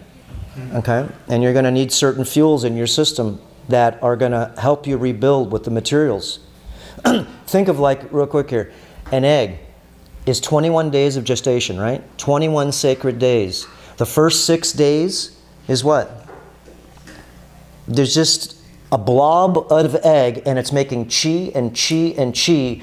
On the 7th day, it gets a heart. 6 days of Genesis, and on the 7th day, boop, boop, boop, boop, So vegan schmegan, you're not killing anything, guys, okay? You're not. And especially when you see these chickens, that's the glory of the chicken. They give you an egg a day. It's food. It's the golden egg. Fertile eggs are golden, not yellow, stupid eggs, okay? And it makes a heart. And then 14 days after that, it's got feathers. Mama doesn't feed it. It eats on its own, and it's running around playing in 2 weeks. That's a miracle. And there's so much regenerative power in that egg and the nutrients to be able to build feathers in that yolk, to be able to build blood and bone and reptile legs. They're reptile too. That's why they have reptile legs. Fish are reptile too. Those parasites and demons are reptile too. A lot of reptile. You got a reptile brain too. First brain to form, don't you? Look it up. First brain to form. Reptilian. Mammalian brain. A amphibian brain. You did breathe in mama's womb. You breathe water. Let's see. And a bird brain. Magnetic brain. Okay? Birds don't need to go to school and they know where to go. They don't need a map. No GPS. And it's not global positioning. It's ground positioning system. Remember, there's a lot of stories. A lot of stories. And if you guys want to hear some of my perceptions, okay, you may not like my perceptions, but it's my perception, and this has been my job, is to study covert systems for over 35 years. And if your perceptions are what the authority system said to you, then that's fine. It's only because you believe. You haven't done your research. And research means you're researching is because you didn't find the truth. And it's not that you find the truth, you'll find out that what you've been told is not the truth. That's all I want you to know. And you better figure out that no one's going to help you except you. Buddha, Krishna, Orion, Jesus, Ananda, Ben-Hur, whatever you want to believe. It doesn't matter. You're your own Christ. We're all here to help each other. Okay? And it does make sense. It does make sense when you find out, no one's going to help you. The doctor's not going to help you. They can guide you as a doctor's supposed to. He's supposed to teach you. That's what it means, to teach. Doctors don't teach you nothing. They're your savior. Now, here's the magical pill. I want you to take this. Here, it's a petrochemical. It's synthetic. I've never tried it before. Okay? But this is what it says. Oh, but by the way, ask your doctor. Watch the television. Okay? You may die, you may get blood out of your rear end, you may go ahead and lose your hair, you may have a heart attack, and, well, you just may suffer. Okay? But you still take it. If you have any of the complications, then you can sue me too. Yeah. Okay, so again, remember, you take care of basically what you feel you need to take care of, and that's yourself. That means if you want to take care of yourself, you're going to have to learn from others that have been doing this for a long time, and they can help you on your way. And you'll figure out what your truth is going to be. Everybody's truth is going to be a different slice of the truth. And your truth may change tomorrow. So today's truth may be not so much of a truth. It's changed mine. My perceptions have changed over time. A lot. So anyways, I didn't do fasting, or I didn't know any of this stuff before. Okay? I mean, I learned a lot as Dr. Nick's the only one. He's the one that got me to start doing fasting retreats here. I said, I don't want to do that. I didn't want the liability. I didn't want all that. And he said, no, I want to try this and that, because I was doing a whole different layer. So this is study clinical research for us. Okay, I want to see all different varieties of people and how they respond to drying out. Okay, I want to see how they respond to actually changing and sticking with this change. And a lot of people don't stick with the change, so we make sure that we help you along with that change. Like, what are you going to do when you go home? Well, you think this is just going to be the miracle and that's it? No, you're changing your lives. Okay, and it's for the better. It's not worse. It's easier. It's more economical. It's more efficient. The 3 E's. And the fourth one, if you get all those, easy, economical, and efficient, you get evolutionary. This is evolution for yourself. And evolution just means that basically you're going to rebuild yourself in a positive way instead of devolution, which is doing it the dumb way. It's going backwards. So right now, like I said, you guys maybe have not known a lot of the assaults that you've accumulated, just even from showers, from fluoride, from chloramines, from just fire retardants in your bed, okay, from anything that basically has been a hidden toxicity in your system. Now it's time to reduce your exposure, but time to figure out how to get this crap out of your body. And as you do, remember, the healer that I know is the body. It is an intelligent, designed machine. It will heal itself. So I always say sometimes to healers, okay, I mean, that's fine. We're all guides, is what I say. The body is the intelligent design. It fixes itself. It's self-organizing, self-repairing, as long as we give it what it needs and take away what it doesn't. It's pretty simple. Here, I cut myself. Did I heal it? No. It did. I watched it. Wow. Did I grow that plant? No, I just watered it and pissed on it a little bit. Yeah, I made a little fertilizer, some poop. It eats poop. And you're eating the plants. So, anyways. Barry, you haven't had a chance to share yet. Sorry. Here you go. Awesome. I thought you got... North Carolina or I was talking to the electrician before, that's why I had to... someplace in North Carolina? Yes, I'm Barry. I'm from Asheville, North Carolina. Asheville, okay. Originally from Florence, Hartsville, South Carolina. Oh, okay. Well, that's a big difference, I bet. Asheville is this very progressive, alternative place, and all mountains. It's probably very, I'm assuming. Yes, all flat land and a bunch of farmers. I've been following Earther Academy for many years, and what really got me into it was when I was 21 or 22, I had just gotten this job as an IT tech at a computer store, and they had a pizza party one night, and I had 2 pieces of pizza. I was laid up in bed for a week after eating those 2 pieces of pizza. After that, I had formed a food allergy. And what causes joints really deep in the joints to ache, like gout symptoms.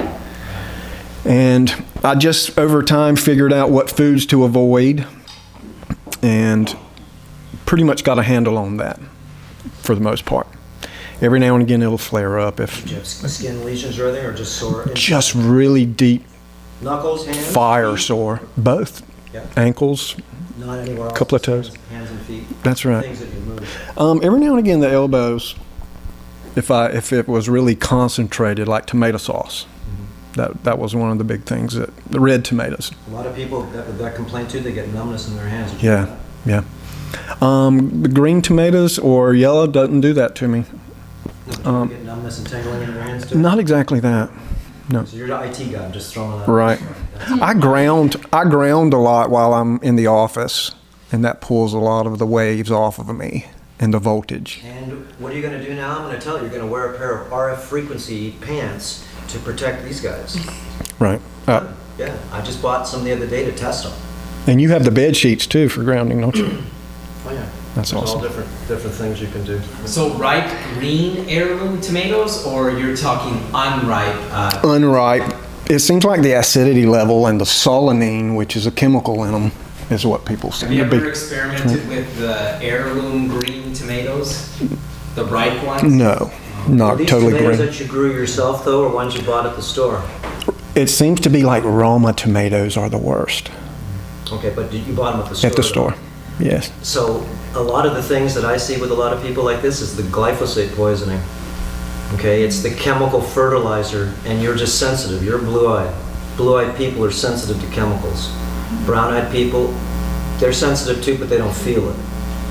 Okay, blue-eyed people are more complex. They're more brain-oriented. They have they're different filters in their eyes. I'll show you later. But all blue-eyed people I found out are very sensitive to chemicals, and it's usually a big problem in blue-eyed people. Yeah, sort of short circuits. They're super complex brain, as above, so below. Right. And after I got a handle on some of that, I started noticing all my family started getting, malignant cancers and falling by the wayside. And I was like my grandfather, my grandmother, actually 2 grandmothers, all had cancer. I've had breast cancer in the family. So in my mind, I wanted to sort of do some preventive maintenance for myself and really look into having a better lifestyle, sort of try to clean it up. If I'm gonna live worldly, I better learn how to clean it up. And so I started learning a lot on my own, and there's really not a whole lot of people to talk to, honestly. I mean, in my circle, when you bring certain things up, I mean, you start losing some friends. You have to be careful. Absolutely. So you feel like you're all alone, and you just, that really, to me, motivated me more, honestly. And so... you found your niche. I don't want to be like them. Yes, absolutely, absolutely. And most of them smoked, and I don't smoke. So, and I really wanted to clean my lifestyle up. And so about 7 years ago, something else happened to me, and I started getting these lipomas. And that's these little fatty tumors. Tumors, like right there. You see that? I had some on my butt before. Yeah, and I've had 2 of them removed. And that's one of them right there. What do you think the cause of that is? Think about it. Remember we talked about it? High estrogen. Mm-hmm. And I had one removed right here. So whether you like a divot or a dimp or a lump, depending on what you want. Broke it up. Exactly. Plastics. A lot of different things. But usually what I see, when you see, I used to have cheese on my butt. I had high estrogen. Anybody that has the so-called cellulite, it never used to see it on guys, but now you see it on the back of their arms, on their stomach. They don't even move, and they got this weird body fat that doesn't grow normal. It's a parasite. It's high estrogen. That's on a man. And so you see a lot of females with a lot of this, cheese on the legs, they call it. Okay, cheese on the arms. It's just high estrogen. Okay, this is the telltale sign of that, and no one likes that stuff. A German lady, she just made up this name, cellulite. Okay, but it's usually toxicity, it's all those things you're saying, but that's usually high estrogen. And it sort of fits, remember, you're IT, you're constantly surrounded with not only electrical, frequency waves, radio frequency waves, magnetic waves. Yeah. Exactly. But you look healthy. Are you taking medication or anything? I'm on no medication. I haven't been to the doctor in 20 years. Okay, because you look super healthy, yeah. I do have a sauna at home. I have a water distiller at home, and I do gua sha and all that stuff on my own. And so he's going to be a teacher here, because he's already done, because everybody I was asking, pretty much you've done a lot of things. I have, and it's just all been Landry of the March retreat. Yeah. I mean, I have. But really, 90% of that came from you. And I really appreciate what you're having to offer us. That is I'm awesome. Getting tired. You guys got to take over. So I'm really here. I actually saw it when they removed one, and it looked like really thick, fatty tissue that was just really thick. And I feel like if I could break them down, then I wouldn't have to have them removed, or at least shrink them. I used to have, when I had high estrogen, I had these ones on my butt right here, about the size of 50-cent piece right here. I squeeze it out. Yeah. Okay. And then I had to go ahead and figure out how to get rid of, not only that, how to get rid of the cheese off my butt. I break it down. I put my leg up, and I had to try all these different things. Put oil on here, take the gua sha spoons, get black and blue bruises, and I just break it down little and little. It's because I wasn't doing it right, but at least I did break it down. But now I found easier ways. Soften it up first, go ahead and do all these different pre-protocols, and then you still get bruises and stuff, but it doesn't hurt as much. But you can break any of that stuff down, and I've had all my success, and plus a lot of other people, same thing. Well, that's why I'm here, because I'm digging deep as far as I feel like I am, but I'm here to dig deeper. So that's where we're at. And that's my story. Nicole Pesci. Yes. Correct? You pronounced it, yeah. Your name? Yeah, some people say Pesky, and some people, I'm like, just like Joe Pesci. I don't like your Pesky. I'm assuming it's Pesci, but Yeah. I could be wrong. It's spelled Pesce. Yes, it is. It's from Sicily. Like Joe Pesci. Like Joe Pesci, yeah. Is that from I'm from Malta. Oh, wow. My grandfather was from Sicily, so, and then he went to Venice. Probably around a quarter, because it was my grandfather on my dad's side. and he went to Usually Venezuela. Italian people have brown eyes because she's got blue eyes. I got so blue. She got crossed somewhere. I got cross. What's your other ethnicity? Venezuelan, and I actually did. A friend of mine, as a gift one day, like convinced me to do those DNA testing, and a lot of them is the Iberian Peninsula, Portugal and Spain. Yeah, yeah, yeah. Your mom is Venezuelan? She's got the brown eyes. She's more indigenous, I think. Your mom Venezuelan? Yeah, but she was born in Atlanta, So, and then raised there. Venezuelan? Yeah. what does your father look like though? My dad is like light skin. I'm like light skin like him. No, he's got like hazel. Okay. He's got your type eyes. Well, I used to have dark brown eyes like yours, and then I changed my brown shrank down to the middle, and I have green and then blue. Okay, so you get different filters that come in, and it does. Your eyes filters will change As you start as your to system changes in tune. Wow. And I got a lot of this from the snake bite that I got. My eye color changed when I got the venom from the viper. I was in the hospital for 6 days, 66 vials of anti-venom, $600,000 in bills. Oh. And Where did you get bit, Doc? I got bit right here, Southern California. Oh wow. It's called a twin venom viper, and that was same thing. That's what changed a lot of the things in the way my eyes colored, the way I can see auras on people. Yeah, so a lot of the things that you're going to do, right now, sometimes it's people water fasting, you get the bluest eyes, or the brown. The brown it's harder to see, but on blue people, whatever it is through fasting, you get your eyes just change. Light up. And a lot of the little spots and things they leave. And the eyes, so all of a sudden your eyes become like spectacular just versus eyes. You look in someone's eyes, it's like a galaxy in there. You really look. And I want the whites to come back. Well, that's usually, my eyes are very sensitive to any chemicals, any type of irritation from cold or heat. So I've always had this. Your eyes bother you a lot too? I used to have dry eyes for the last 3 years. Mm-hmm. I started putting camphor oil drops. Camphor oil? It's fine. Camphor. Got rid of it. Which type of oil? Camphor. Oh, no, really? Yeah, and got rid of it. I've never heard that in the eyes, really. Castor. Oh, I was going to say camphor. Camphor? Castor oil. Whoa. I know if you put that down there on there, you're going to be still. Put that in your eyes. No, castor oil, yeah. Oh, castor oil. And I haven't tried that one before. I did it for about 10 days, maybe 2 weeks, and it's gone. The castor bean oil is beautiful. Yeah, For that. and the doctor gave me some drops for it, gave me some samples, and I was doing that, and it seemed to be helping. And he says, this is a sample, you go to the drugstore and get this prescription filled. So I went to the drugstore and they said, $80. No. They said, okay, that'll be $300. See? And I said, well, what about my insurance? They said, well, they covered the first $300.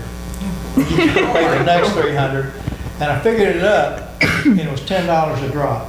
Oh, yeah. Well, this is the thing. Let me give you a razor blade holder, but I'm going to get you good on the razor blades. But I give you the holder for free. Mm-hmm. Really? Yeah. Gotcha. Right. Okay. But yeah, it took care of it right quick. Okay, so this is like really good for people to learn from too. Because there's so many different things that you could remember put into your war chest for health. Yeah. Right. You got hydrogen peroxide, you got fulvic acid here, you got turpentine here, you got MSM, okay, you got all these little pieces, and now you just have to figure out how to mix them together. Iodine in here to be able to make it so you could use this chest in a variety of different potions. Right. Yeah, so basically my story, I found you on YouTube. I've been researching, I guess, the blue-eyed complex brain thing, because I got sick. And I backtrack after doing Vipassana meditation. That sort of jump-started me.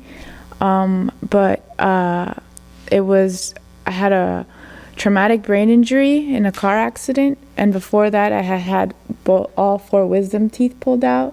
Sort of messed with my immune system, but very like very covert. Just it was like very like the slow death that you talk about in the videos. I'm like, you pretty much put a word to the experiences that I've been having.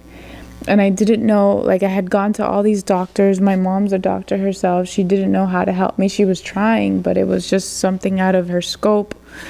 I never experienced any of the post-concussion syndrome after my car accident. In fact, I went right to boot camp to the Naval Academy, but then I realized I didn't want to be in the military, and I was like, wait a second. And when I got out of the military after smoking marijuana in Amsterdam, things started shifting, but then I got sick, and then they had found some dysplasia in my cervix. I forgot to mention that in the intake. But then a year later, because of my family, like, and experiences, and I was having plantar fasciitis, they're like, oh, you have bunions, you should get them removed. And I got my bunions removed, and everything went haywire after that. I didn't know why, but I think it has to do with the polarity shifting in the body. Plus they give you a ton of antibiotics. And like ever since then, I haven't been almost. Both feet And the with parasites, yeah, both feet at the same time got operated on. And I've had parasites since I was little. I found out my grandmother, she's like, yeah, you've had problems with the lombrices, like the. And I was like, oh, gee, why didn't you tell me this? Because I've always had issues with constipation. I just didn't realize, I was eating all of the processed things. But slowly in 2015, I started getting into the vegetarian. Then I got into the Vipassana.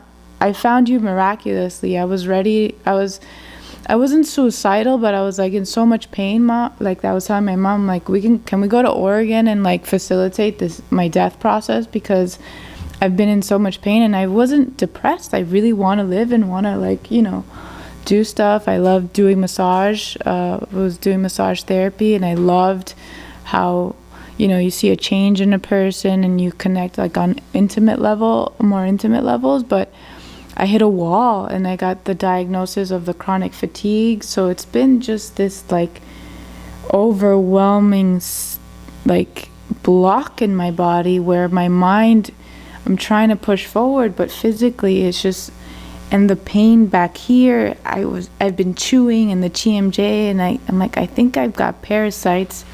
And to add to the mix, I was with a friend, and she had just moved into a house that I didn't know, but it had a dirty jacuzzi, and I went into the dirty jacuzzi after cutting my toenails because we were doing body work on ourselves. And after that, I got really bad. Like I remember getting this really bad pain, like sharp, like almost like needles coming out of my like toes. And then a little while later, I got more like advanced in the meditation, and I realized that pain was spreading into other parts of my body, and I got to here, and it's been back here, and it feels like something's like eating away inside of me, and I'm like trying to find a house, trying to find a home. And I'm like there in the vision, the what did it for me was there was a serious problem, was that the vision became double, in the left eye and the right. I'm like, this isn't normal. And I didn't have this post right after the car accident. I was seeing fine. I was coordinating. So I was like, wait, there's something going on here. And I didn't want to listen to whatever the medical industry was telling me in terms of like, oh, you're bipolar or you're this. I'm like, no, I've been really, and I started researching into the conspiracy things, and I realized that there's something going on in terms of like something that I couldn't put my finger on it, but just in my gut kept telling me, just keep digging, like you're saying, like keep digging. And so I brought my mom on this journey because I know that she's had health issues, not as severe, but still like, the depression, the anxiety in the family, and the alcoholism and stuff. And so I don't know, I saw your videos, Doc, and for the first time in a long time, I felt hope. Like hope, where it was just like I get chills and my eyes get watery just because I was like, this could be something. So I tried on February 4th, I told my mom, I'm like, either I die or I get better. I'm going to do a water fast. I'm not going to eat. So I did 10 days, and she did 6 of them with me, and I felt better. Obviously, like, I put a little bit, like, on the 10th day, I got so dizzy that I was, like, a little scared. So I didn't continue it like I wanted it to through the whole time. Started standing up. Yeah, and even dizzy laying down too, but more, it was hard to even stand up. Were you taking any conductive minerals? I put a little bit of the magnesium because I had some of the ionic. Even like Himalayan salt. Yeah, I put a Just to little get some bit. conductive minerals. I put a little bit, but it was still, it was hard. Rest a lot, or Yeah. pretty much resting fast? Resting. Because you can do a resting fast or more of an active fast too. It just depends, because it's a more aggressive fast if you do an active fast, because you can burn up everything in your system and dig deep. Oh. So resting fast is more beginning, and there's a lot of people that come here, they're already avid fasters. They want to fast and go ahead and go through protocols in, it's more advanced, but Yeah, so I think like So you'll also experience what is known as orthostatic hypotension. So during water fasting, you will experience lowered blood pressure. Okay, so blood pressure is decreasing during water fasting, and this has been actually studied, and there's actually a journal in the American Medical Association article that has been published about decreasing blood pressure while water fasting. So this is a good thing for people who have high blood pressure, okay? Wow. But for those who already have normal blood pressure, you will experience periods where you'll undergo lower blood pressure you feel dizzy when you're changing your position. So when you're going from laying down to sitting, from sitting to standing, you'll experience these episodes of lower blood pressure, because when you're fasting, your blood is concentrated around the areas where you need the most energy, the most healing, okay? And that is where your organs are, this area, okay? So your blood is not reaching your brain and extremities. You'll experience, like Cindy is concerned about getting cold, during water fasting, because she is already experiencing cold, not water fasting, in her extremities, correct? So you will have experiences where you have more cold, ears, fingers, because this area is trying to heal your liver, your kidneys, all these, your pancreas, all these areas that have been overworked and overtaxed because of toxicity, wrong foods, processed foods, junk foods, or environmental toxins, okay? So it's normal to experience these things, okay? The dizziness that you might experience temporarily just while you're doing the water fasting. Just notice as you get into the later stages of the fast, you'll need to be careful changing your position. Sometimes do it more slowly, just be conscious of it. Especially when at night, you might have to get up and go pee. Yeah. You might want to just, be careful getting up so you don't, what can happen is you'll get up too quickly and then you can pass out and if you're in the wrong place at the wrong time, you might hit something. That's happened to me before, where I just completely passed out on later stages of a water fast. Just for that short amount of time, just because I got up too quickly. I wasn't able to process, recalibrate quick enough when I moved too quickly in those later stages. Okay.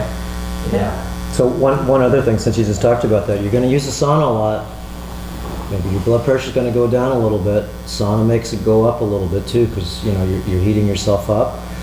So I've had several people, not even older people, 22-year-old studs, get out of the sauna, bam, and faint. So it's the same thing, and it's not because he had low blood pressure. He was dehydrated. Yeah. Okay, so he went into the sauna, dehydrated. He came from like maybe England or something, and he came into the sauna. As soon as he gets already dehydrated, he only had a little bit of water. Okay, and so you gotta drink 32 ounces of water before you go in the sauna with minerals, because you're gonna sweat out water. Put in minerals always, and then take 32 ounces at least in with you, at least. Okay, I drink like 64 ounces when I go in there. Sometimes you bring 2 of those. That's 32 ounces right there, that size. Okay. And you always put minerals in everyone in the sauna, because this is what I found out. This is safe. Because if you're demineralized a little bit and you just sweat out a lot of minerals, look, when you sweat in the sauna, taste it. It's salty. Okay, so you gotta be smart when you're doing saunas. Just passive water fasting is a lot easier, okay, not to get mineral deficient, because you're not gonna sweat a lot. Okay, active water fasting means you're gonna exercise, maybe you're gonna, not exercise like you would, you're gonna move, you're gonna sweat, you're gonna do a lot of different things. You might even get diarrhea, you're gonna lose a lot of stuff. So this is the most important piece I found, is to be able to put in a little potassium bicarbonate, and we could make one over there. We have another thing. I put potassium bicarbonate in, magnesium, minerals, silica, and that's just a good safe blend for you to have. Okay, if not, you can always make during the day too. We always have the minerals up here. Yeah. Put in like a 1/4 teaspoon of potassium bicarbonate in. Remember, potassium is muscle spasms when you don't, because a lot of times fasting, you wake up in the middle of the night with leg cramps. Okay? Cramps, and if you get cramps, it means you're mineral deficient. You might sweat at night. Okay? So, rule of thumb, every time you urinate, what are you going to do? Drink. Drink. This is the safest way to water fast. If not, you're not being smart as you think. You pee, you drink 20 sips of water straight. Fill your hose back up. Okay. 2 in the morning, you gotta pee, drink a little water. Okay? This just works simple like this, and try to go ahead and do that all the time. Remember, you're not eating right now, so it's not like you're mixing anything with anything. It doesn't matter. For me, when I drink after 3 o'clock in the afternoon, I'm peeing like every 2 hours, and I can't sleep then. Well, either a lot of different things. A lot of times, as females get older too, their bladder doesn't want to expand as easy, so they only have this minimal amount of little urine. And you go to a doctor and they'll give you sprays, so you won't pee. And I did that to my mom. Okay, it starts with chronic dehydration.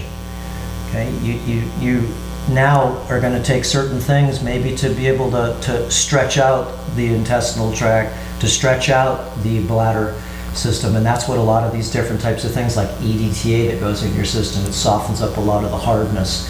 Fulvic acid, it goes through your whole system and it softens things up a little bit, because that shouldn't be like that. And if it is, when I was going through my detox, sometimes I'd get up like 10 times at night, 10 times, not anymore, and I wouldn't pee in the toilet and flush the toilet. I'd just pee in the toilet, and because I'm doing EDTA and stuff, and I'd wake up in the morning and there'd be like a slick of petroleum.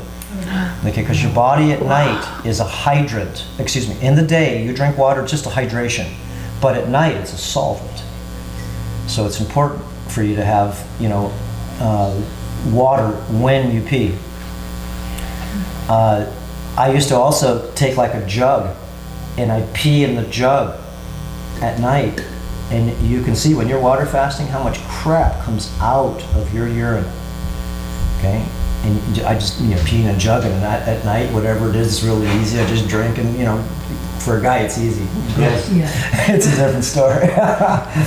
Okay, but I pee sometimes half a gallon, more, 3/4 of a gallon at night, and I'd look at that stuff inside and I go, whoa, look at all the stuff floating in there. And I do it during the day, the floating stuff doesn't come out.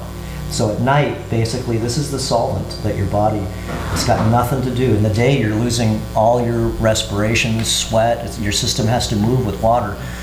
So at night, especially, I found out too, make sure you have, before you go to bed, your glass of water before you get to bed has minerals in it. That's all. Okay, and then you're just gonna go, you just learn as you go. And there's lots of things, remember, you can do after 3 days. So first thing right now is just hydrogen peroxide. And if you've done it before, you don't have to start out with 3 drops. Okay, start out at 10. You mix that in your water. Yeah, Yes. With the minerals? Shake it so that it mixes well. Well, when you do the hydrogen peroxide, it is only with distilled water, not mixed with anything. Oh. So just so everybody knows, you don't mix hydrogen peroxide with minerals. anything but distilled water because it'll react to everything.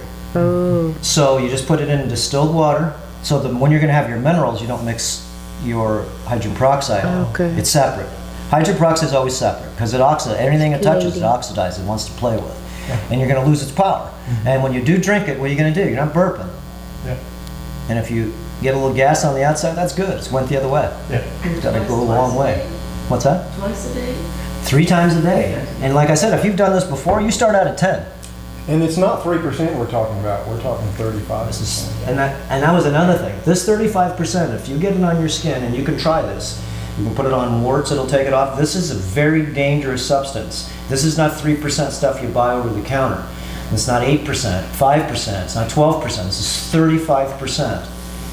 You used to be able to not even buy it. Okay, you had to go to, I had to buy it from Spectrum Pharmaceutical and stuff, or go through a lab and stuff. So, you know, you buy it, it's in plastic container and everything, and this stuff is super dangerous. If you took like a half a teaspoon of this and swallowed it, it'll kill you. It'll seal your throat shut.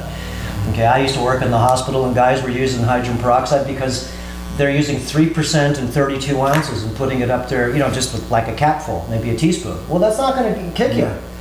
But a capful of 35%, that's what this guy did. Whoa! Okay, came to the hospital after about 5 hours of complete massive pain. He bore a hole through his intestinal tract because the hydrogen peroxide found something that it could like a wart or something it could eat, and it just made a hole in his intestinal tract.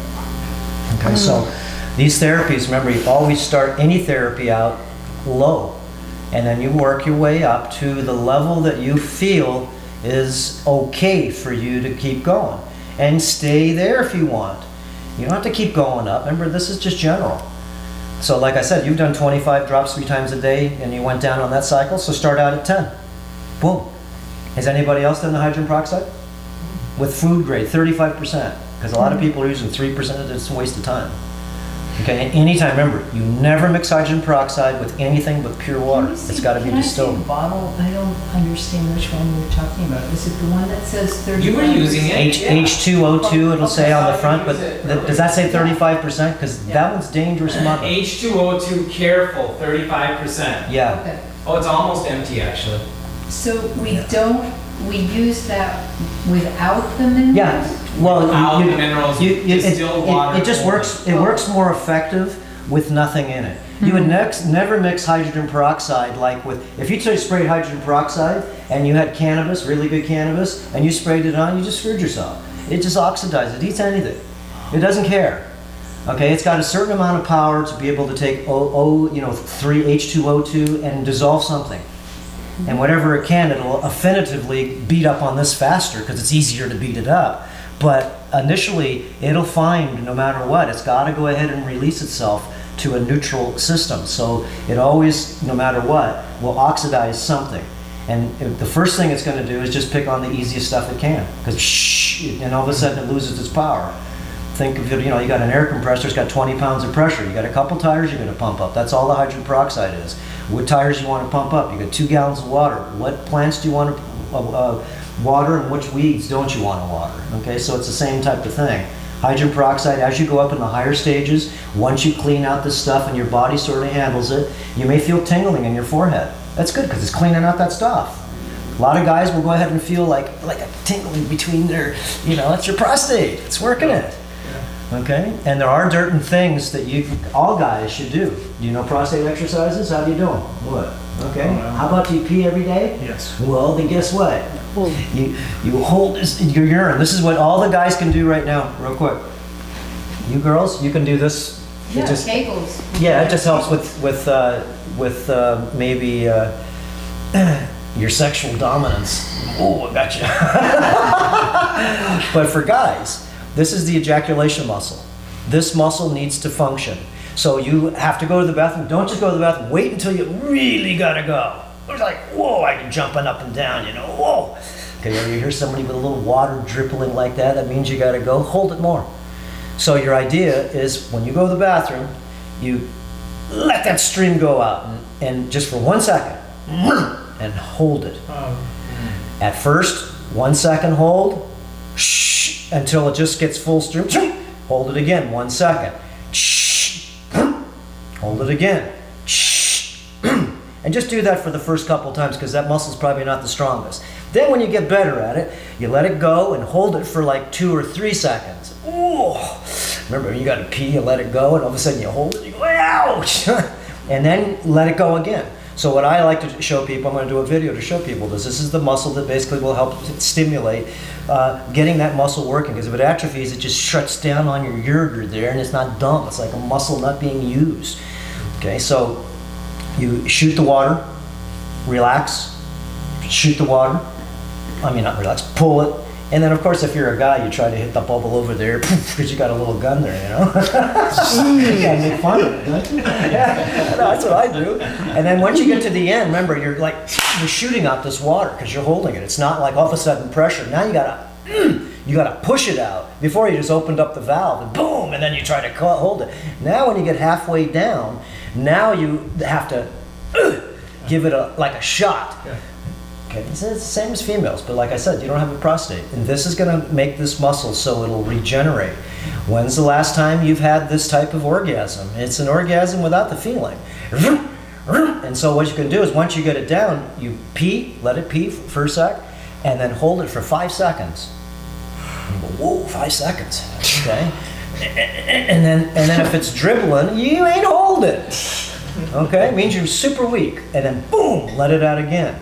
And like I said, once it gets to the very end where you feel like you don't even have any left, then you all of a sudden, and you go, hey, there's another shot out of there. And it keeps coming out. You go, whoa. And someone's listening going, you okay? I'm having fun. I'm shooting bubbles. And you'll notice when you do the EDTA, well, when I do EDTA, and I go ahead and get massaged really hard, because this is one of the things too. At first, the first few times you do it, it's going to clean your kidneys out and stuff. But once you get down and dirty, when you've done a few different therapies, you want to squeeze your tissues so you can get a lot of the pus out into your system. Taking EDTA, and when you pee, guys, you'll have foam this big. Okay, and your foam, I've taken pictures of mine an hour or 2 hours later with bubbles this big still there, plastic, like a bubble you used to go ahead and put in the soap, whatever's coming out of me. Okay, and when it's that bubbly, I think did I show you one time, Carmen? It's a champion. I let it come in an hour. Hey, come and check this out. This has been sitting in there for 3 hours and it's still got a pile of bubbles this big because that's all something that came out of you. That's weird, petroleum-ish, whatever it is because water doesn't make bubbles. Try it with a little bubble machine. Now you need soap. You need some type of a viscosity thing to hold the bubble. Wow. So yeah, the turpentine, you know, the oregano, fulvic acid, EDTA, any of these, you should be able to have a lot of bubbles that comes out of you. And right now with the distilled water, when you urinate, you'll notice bubbles coming out, okay, or staying there. That's because that's garbage coming out of your system. Remember, distilled water breaks down inorganic rocks in your body. You're still demineralized, that's why you still have to put minerals. You're not eating food. You get most of your minerals from your food. You put minerals also 3 times a day. A little coconut oil, a little bit of magnesium minerals, and you rub them in. Transdermal magnesium. Get the magnesium in through your skin. Everywhere, okay? Everywhere in your body. It takes me like 3, 4, 5 minutes to rub a little coconut oil, and I put in a little bit of magnesium, and put it on and rub it. Don't just put it on, you have to rub it in. It's transdermal. You need friction to get it in. And now you're feeding your body magnesium through your system. You'll never get cramps, and you should be able to fast really easy. You only get hungry is because you don't have minerals. It's not the food. You eat the food because of the minerals. Think of it. Yeah. Okay, you get mineral deficient, you get tired, you get irritable, you can't sleep. Okay, you get cramps. And so these are all signs. Make sure you tell Dr. Nick. Yeah. Plus your light bulb's going out. Your light bulb's going down. And like I said, if you can take a nap during the day, you know, in the afternoon, if you feel like it, go take a nap. And you don't just lay in your bed. Look, at night, I have a sarong, like a sort of whatever it is. I put it over my eyes. I want complete darkness. I want you to get your circadian rhythm back. You go to bed, 9 o'clock, whatever it is, okay? Try to get up, even 5 in the morning, whatever it is, 5 before the sun comes up. What a beautiful, especially on a day. We've just had a cold front come through here, because otherwise this is cold for Hawaii. Yeah. And it's cold. And it's cold. This is usually, I moved here for a reason. It's 80 degrees, 365 days a year. I like that. Okay? You guys can have all the cold you want. Okay? And too hot in Florida too. I was gonna move there. Too sweaty, too hot, or too many bugs, or too many snakes, too many crocodiles, too many lions, too many something. So anyways, it should be easy for everybody here to be able to, like I said, as long as you do the minerals, and as long as you get your sleep. You need your sleep to be able to water fast, because this is when you get, like Dr. Nichols said, this is when you get your regeneration. Okay, you get your regeneration, and guys, remember the old days? Not you girls, but anyways, you guys. 3 in the morning, you wake up with a woody, bam! What the heck? Okay? Yeah, maybe you might get a woody. That means you're out of the Wi-Fi. This is my friend. His name's Mark. I won't say his last name because he'd be pissed off if he hears. He says, I haven't had a woody in about 4 years in the morning. Okay? And like in the old days. And he says, Robert, at your place. He was sleeping. No, he was sleeping in the big room up here. A friend comes over, good friend of 40 years. Okay? And wakes up and he goes, I had a miracle. I woke up like I was 18 years old with a woody that wouldn't go down. It's the Wi-Fi. It's the electrical. This is what's killing everybody. And I'm just telling you, it's taking away your manhood. It's taking away your regenerational abilities. So you need to really, really figure out how to reduce your emissions. So anyways, even though, let's say you're not having babies anymore, right? Okay, you're gonna have any babies anymore, girls? Okay, well guess what? You still want to protect your ovaries. Right. And if you don't, then that's fine. Okay, then most likely you better get away from all the RF frequencies. So you can buy these different pairs of pants. I have mine actually sitting at the post office. I'll show you guys. And I'm going to show you. I'm going to put the cell phone in there. I'm going to test it. I don't believe any of this crap. And if it doesn't work, and I send it back to Amazon. I don't like them. Okay, rip me off. They're $80 too. Yeah, it's better work. They're 50% silver. Yeah, and that's what easily breaks RF frequencies. Okay, anything you want to finish, right? Dr. Urdaneta. Dr. Yu. What's that? They call me Dr. Yu. Oh, okay. Because it's too long to pronounce. Urdaneta? Yeah, you did it really good. Yeah, okay. Oh, Dr. Cassar, just real quick, we do need a refill of the 35%. I got a bunch, yeah. At home, yeah? You get at your place? Mm-hmm. Okay, we need a refill of that. Only distilled water, yeah. I've got one question about that. 32 ounces. One question. Now, we do this hydrogen peroxide before we go to bed. We do it three times in the day, morning, afternoon, and evening. 3 times a day. All right. You start out 3 drops each time, and then you can build up every day. All right. So when do we do the minerals? We do that in between every? Yeah, do the minerals in between. Okay. And you can do the niacin in between. So you've got all these different protocols to do throughout the day. So you're drinking plenty of water, doing different protocols each time you're drinking the water. Okay. And the hydrogen peroxide will make you pee a lot because it's working you. So what do? Drink more. And we got to hear from Dr. Yu first, and then we'll get to people's questions. Like you heard, my daughter was the promoter. She found Dr. Cassar, but and tell us how old you are. I am going to be 55 this year. Because she looks like she's like 27. Oh yeah, thank you. It's cool having mom and daughter best friends, right? Doesn't she look like she's 27? Thank you. Well, She gets carded look still. like an older sister, man. Yeah, she buys all But she looks like an older sister too. She is, yeah. That's it. Don't look like mom.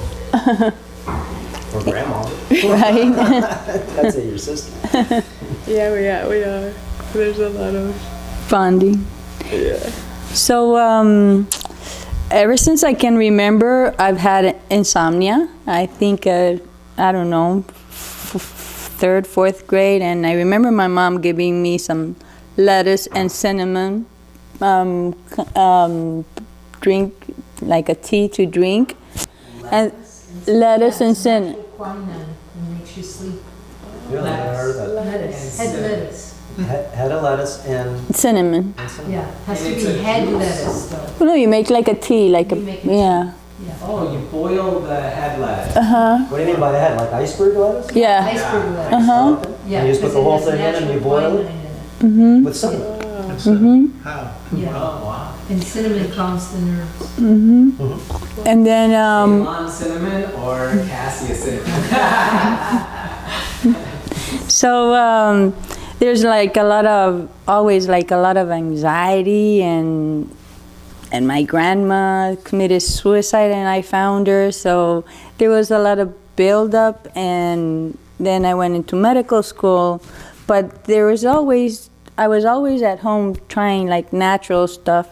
So then I graduated in Venezuela, came to the US, and I really didn't want to do internal medicine. I thought I was going to do something like dermatology or be like a plastic surgeon, but I was a foreign medical graduate, and the opportunities for these type of specialties were very limited. I had my daughter, and I couldn't afford to have a year off and work just on research to be able to get into these spots. So little by little, I got more into internal medicine, and after I finished, that I went back to Miami and practiced medicine, there was always like a hole inside, like I didn't fit, or I couldn't be like the other specialists around me, all the internal medicine doctors taking it in so deep, and then it didn't make sense when they were all like, he would say, and he would mention, they were all this big and eating all this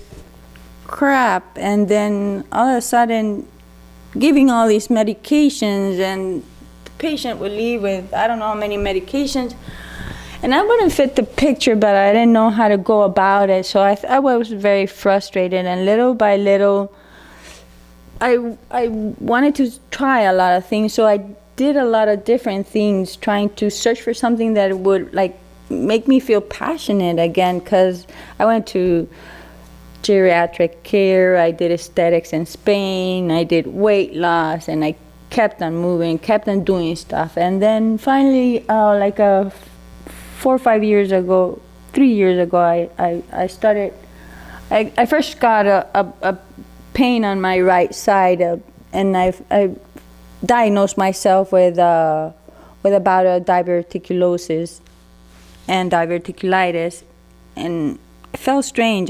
So I decided to look more into it, and I was doing some type of integrative medicine with a chiropractor, by the way. Lower right abdominal pain. Yeah. Correct? Yeah, on the right side, yeah. Near the ileocecal valve? Around, yeah.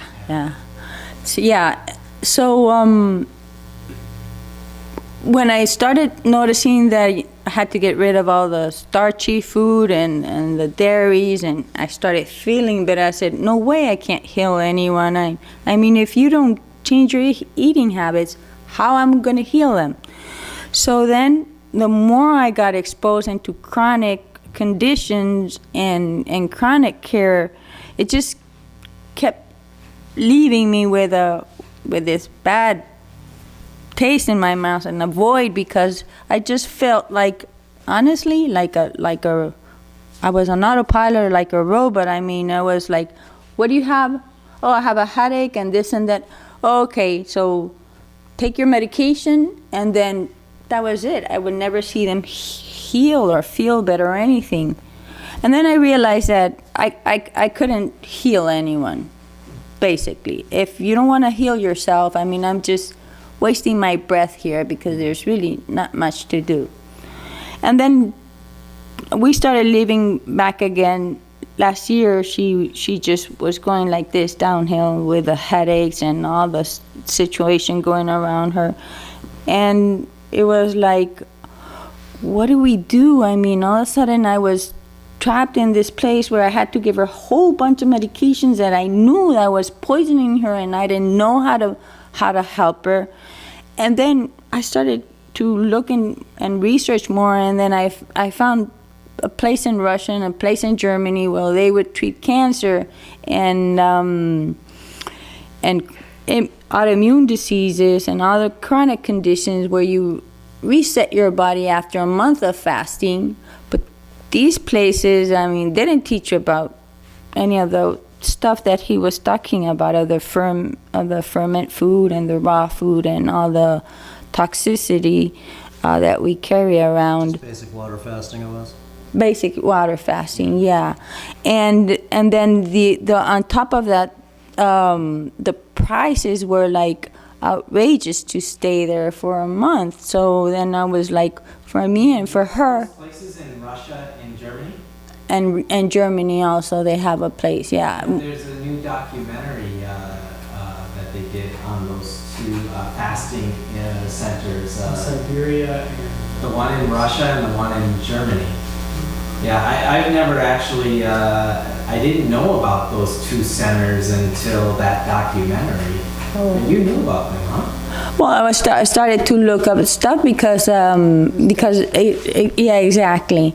And I always, like, I grew up, my family grew cattle for a living, but I didn't like meat. So, and I was always the black sheep in the family trying different things. So then I wanted to look more into it, but then all this came about with her health, and little by little one thing led to another, and now we're here. I mean, when she said that we did the fasting in the beginning of February, it was because we've tried so many things, and she kept not feeling all right. So she was very depressed, and because she couldn't feel better. And then one day I walk into the room, and it's very heartbreaking when you see your daughter that is like has all this life to live and was full of life, and all of a sudden you wake up every day and the kid doesn't want to get out of bed, and she's just like shut down, and nothing appeals to her when she was so active. And I just didn't know what to do. I just kept thinking and praying, and what can I do? And then she goes, "Are you gonna eat today?" She goes, "No, Mom, I'm gonna do this water fast, and I don't care if I die. I either heal or I die." So when I saw that, I'm like, and then that week there was something going on with my job that we didn't have a lot of work that week, and I said, okay, I'm gonna do it with her to see if I can do it and how it feels. And I started doing it, and it was very hard, but on the same time, the challenge of doing it felt good. And I had done shorter water fasts, and I did feel what was more appealing to me was the fact that my brain has always been very jumpy. Like I said, there was a lot of anxiety, and I figured out that I also had some type of what I thought it was ADD, and I thought that all this was inherited, but these are all just learned behaviors and bad food is what I'm finding. And then when we did that, my brain wasn't so jumpy. The sugars that we eat, I think. So those days of water fast were so like empowering. And then she kept talking about Dr. Cassar. I'm like, wow, I have to try this, and that's why I'm here. So, you're a medical doctor then? Yeah. All right. Yeah. I initially did infectious diseases. I don't even know why I did it.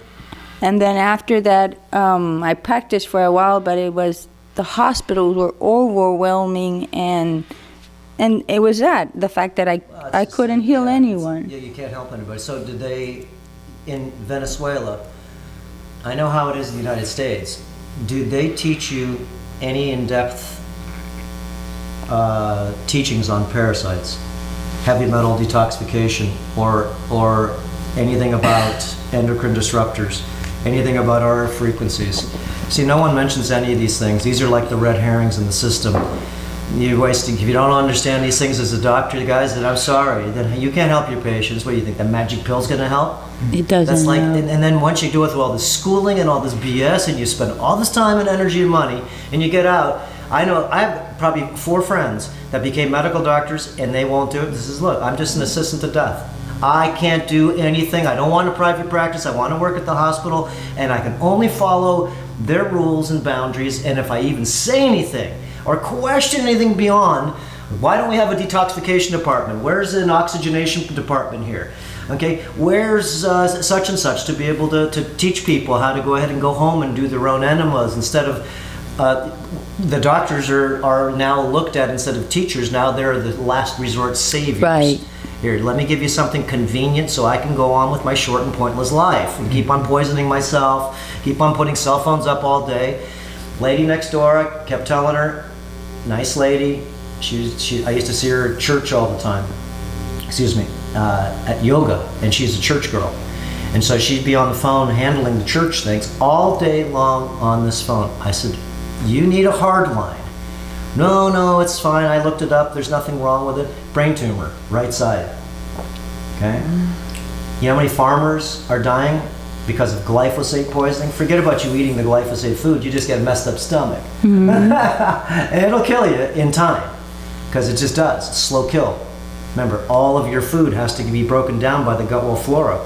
And if the gut wall flora are continually being beat up because of 1 part per billion, that's what it takes to be able to cause North American leopard frogs. And I can show you the YouTube so you can see the research by Dr. Byron Haynes.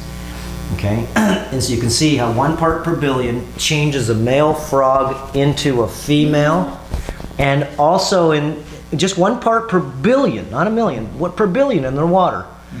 And not only that, that female can have eggs and have babies. Changed from a male. This is how strong these endocrine disruptors will change. So what they do is they cause our bodies to become completely biologically confused. Completely. This is why you see LGBTQ, lesbian, bi, gay, tranny, and I guess queer. Forget about that. That's a sterility community because no one there is going to breed. That's all I see. I don't care what you do.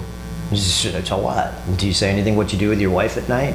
Okay. Do you say no? That's all. But whatever it is, that's privacy.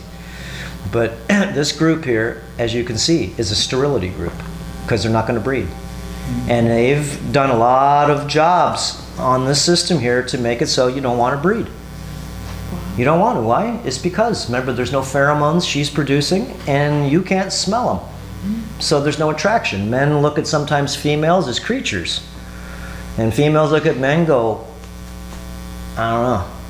The attraction's not there anymore. This is what kept marriages together for 50 and 60 years. Pheromones. Pheromones keep you together. Forget about mating, even though that's the time to mate. Well, that's maybe saying, he hasn't made love to me in a year. Well, I know, there's no pheromones. But when you get the pheromones, he does. Wow. The male dog comes only around 2 when she goes into heat. Female horses, okay, the stallion, and whinnying all the time because he smells her a quarter mile away. Okay, so a male or a woman should always have those until they die. Well, basically, you lose your pheromones when you stop mating. Okay, when your eggs basically go bye-bye, but that's different. The pheromones in your system are for sexual sort of mating and also for attraction. The pheromones are constantly being produced, but they change substance. You're not mating anymore. You're not having babies, even though you may have intimacy, but the pheromones keep the insects together. Okay, they keep them in colonies. So how does an ant find its way? What do they got, a map? Oh, there's a follow. No, they're smelling the pheromones that are laid down. And these are invisible to us. Okay, they just are. So they're the strongest behind your ear. Remember all the perfumes back in the 70s and 80s? Remember, you're wearing bull piss. Man, it's musk. Yeah, it's a certain type of pheromone. didn't attract anything. It attracts wolves. It's not going to attract hers. We need some of her musk, and we got to be able to put it on. Maybe not you, but you got to be able to smell it. And if you don't have testosterone, you can't smell it anyways. Dr. Yu, so just out of curiosity, so you graduated medical school in Venezuela, came to the United States, and then wasn't it, now I'm not sure, but was it very difficult for you to practice medicine in the United States? You must have had to jump through some hoops, huh? Well, did you have to take more classes or more? Yeah, sure. I finished medical school, and then I did in Venezuela 1 year of rural, what they call a rural internship, in order, because it's mandatory. If you don't work as a rural physician, you can work 2 years in a urban hospital, and after you do that, then you get your license approved permanently. In the meantime, in Venezuela. So I wanted to finish that in order to come to the U.S. because I was already a citizen when we were born here. And then I grew up in Venezuela. So when I finished medical school, my dad was like, "What are you doing here? What are you doing here? You gotta go and do some post-medical training in the U.S. You just finished, you like to study, and you speak English, and you're a citizen. You can do it." So I came, and yeah, she had to go back to Venezuela so I could stay and study like for 9-10 months, like 18 hours a day to pass the boards. Oh, okay, so it was only at that point now, if you could pass the boards, that was all you had to do? Yeah, I passed my boards and so applied. Being licensed in Venezuela allowed you to sit for boards? Yeah. Or you had to take that additional post-medical training before you could sit for boards? No, you pass your boards, and then you have to apply for some postgraduate training, because otherwise you won't, even though you sit for the boards, you won't have residency. You have to have some type of training after the board. Years of residency after that, probably. I had 3 of internal medicine and 2 more of infectious diseases. It's 5. And how much did you learn? And that was residency? No, how much did you learn? Their system is actually a system that you can't help people.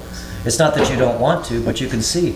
No, and then what was so frustrating that everything is like supposedly knowledge right here in your head, but to me it was total disconnection from the body, mind, spirit connection. We don't have that in this side of the Western world.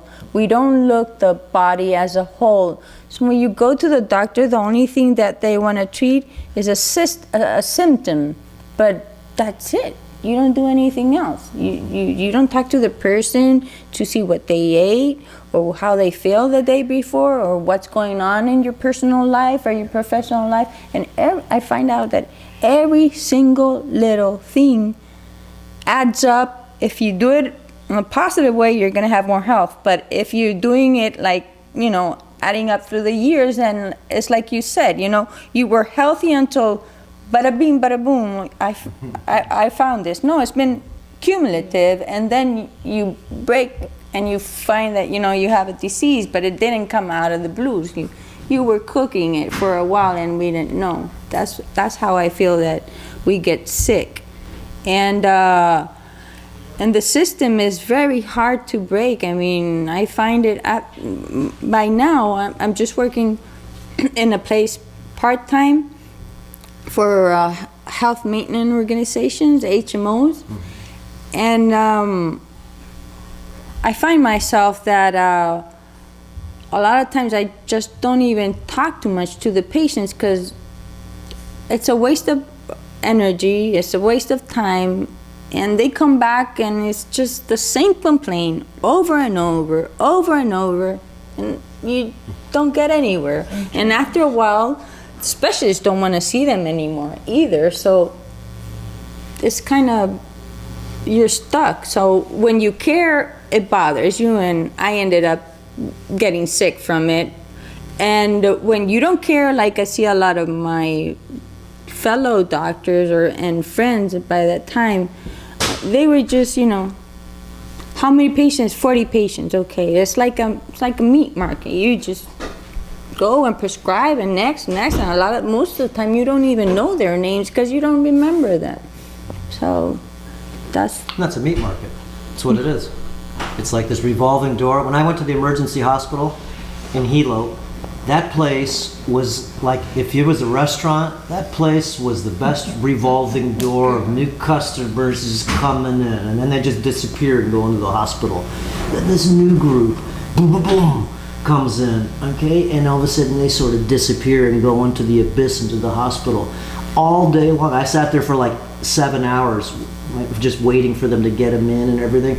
Probably counted 100 people go through that place. And then not only that too, this is what, look, everybody, 20 people, I told Stanley, I go, how many people in here? And he goes, I said, I already counted 20. I said, then here's the easy one. Look around and find one person not effing with their phone. Right. Everybody, and all the females, young ones, radiating their eggs. What's the matter with you girls? Okay, that's what I'm thinking in my head. Because you just don't know. And ignorance is not bliss. No. And so all of a sudden I see all these people in the hospital, and I said, you guys are coming here next.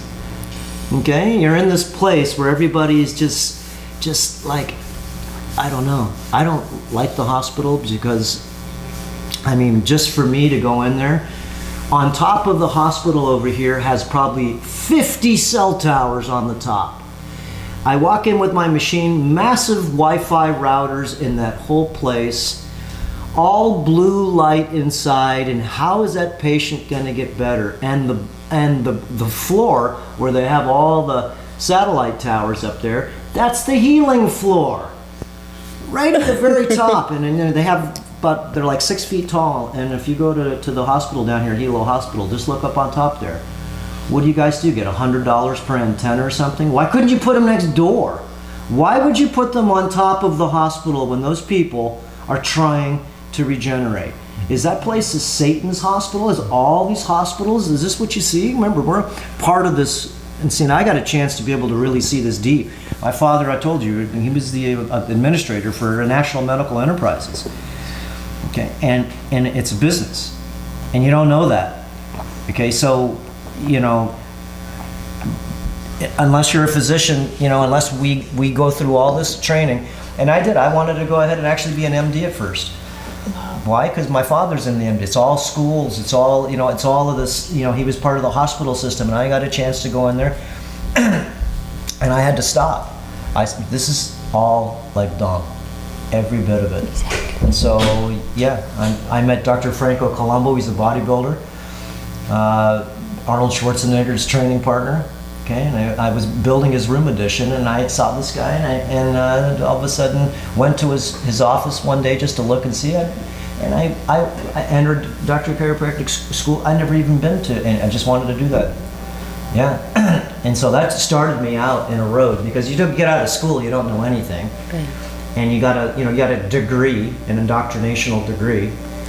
You don't really know any chemistry or anything, even though we all think we do. Guys, it's just a bunch of words all made up, okay? And it's all theory. The heart's a theory, the kidney's a theory, the blade of grass is a theory, Big Bang theory, evolution theory, okay? Everything you can think is a theory. There's nothing in stone, nothing.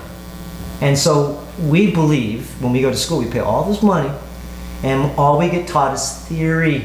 Oh, hey guys, remember last semester in Guyton's physiology? Well, we learned about the kidney, but everything you learn, they're changing that chapter. Forget it. And now you can start your new way. This is the new chapter. This is the new theory. Why do I have to learn this, and I have to pay money to learn a theory when it's just nothing more than just, because remember, nothing can be known in the medical system. It's all unknown system.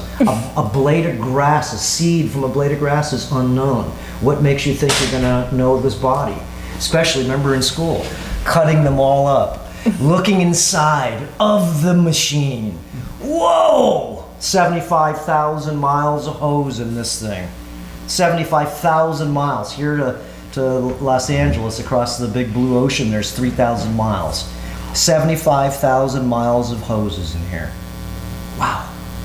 And it came from what? Boom! Big bang. Really. We know when you cut open the body and you look inside, you go, what the hell are you? Okay? It's just some weird machine. And it doesn't work unless the mind avatar animates it. I animate my hand to move. I dream it. And once you take the dreamer away, the piece of, I don't know, you can call it a meat sack. You can call it an instrument of God. You can call it the body if you want to just, really feel dumb, because it's what we call it, the body. But it's actually a instrument that's run by some, as you said, spirit, some type of unknown entity that's not me, but it's animating this thing we call it's my body. It's not me though, it's just my vehicle. My car's the same as my body here. When I jump, the spirit jumps into that car, I drive it around. And you think I'm the car? No, the spirit, the driver, is the car driver. And so who's the car driver in you? It's not you. That's your body. That's your this like organic machine. But who's the driver? Wow. And that's what a lot of different types of, before you leave this place, it's good for you to maybe drink some ayahuasca.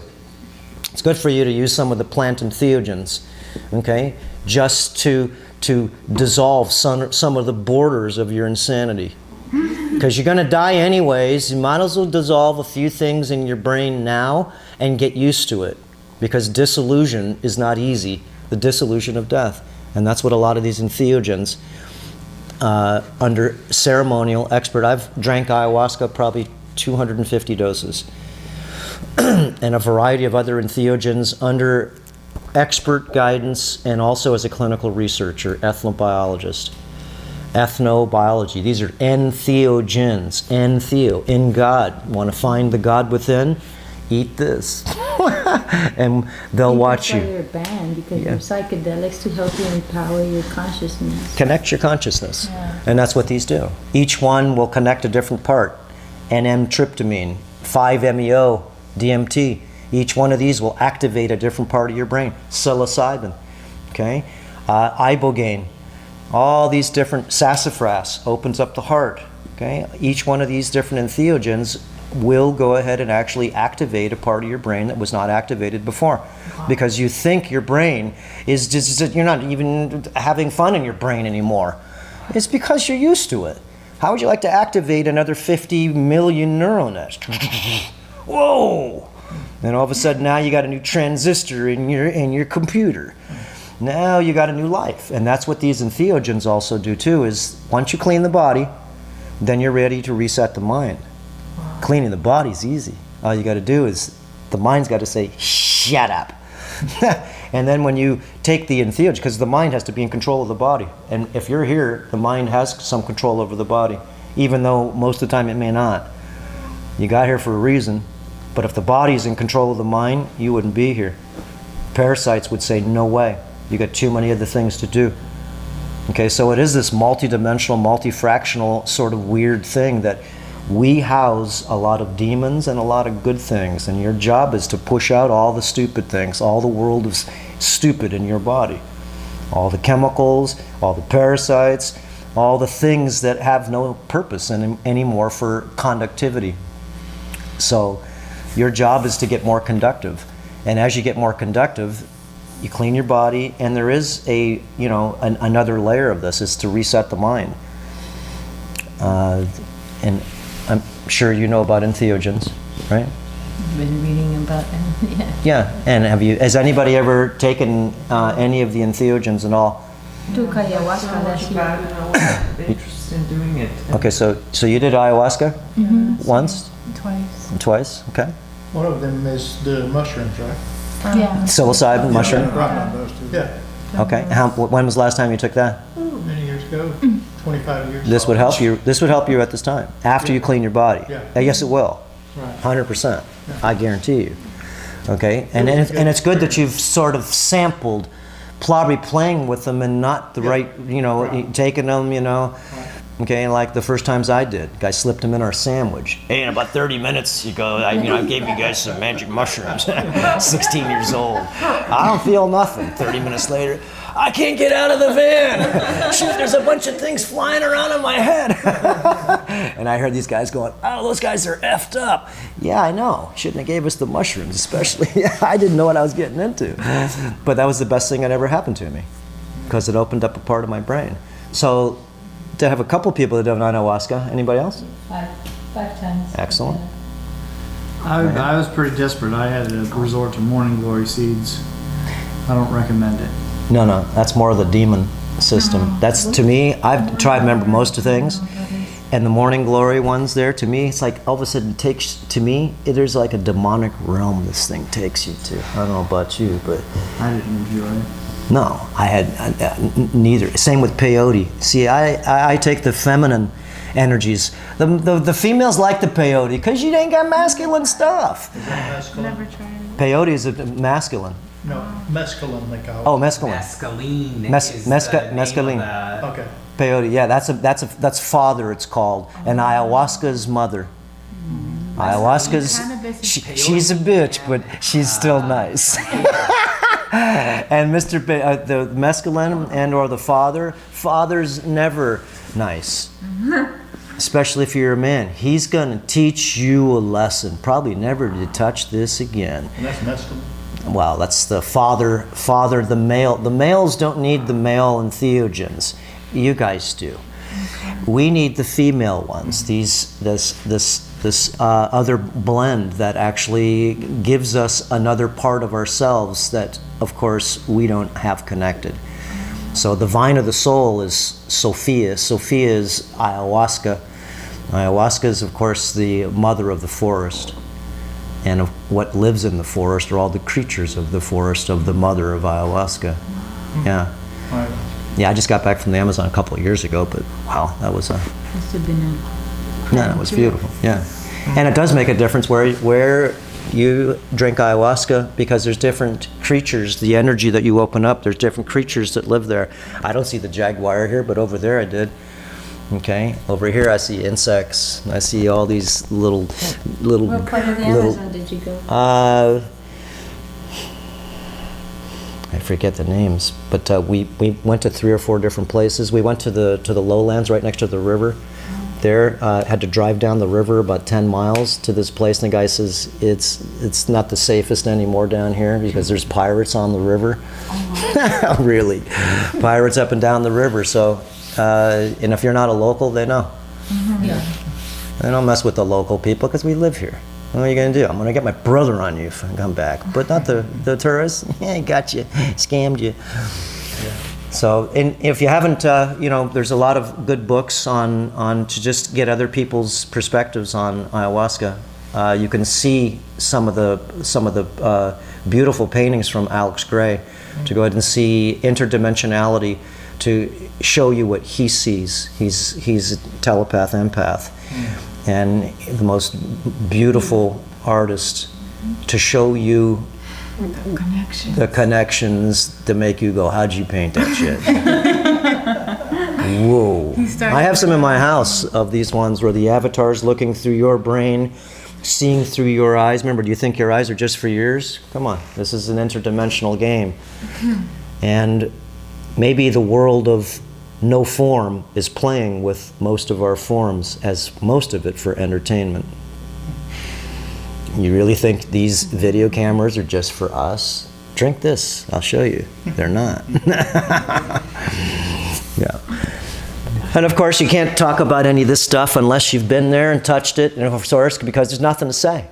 Like in the Matrix, we cannot explain the Matrix. You must see it for yourself. And there's nothing to say. It's because you got to see it for yourself. And then there's nothing to say. It's because there's no way to explain this world in these stupid words.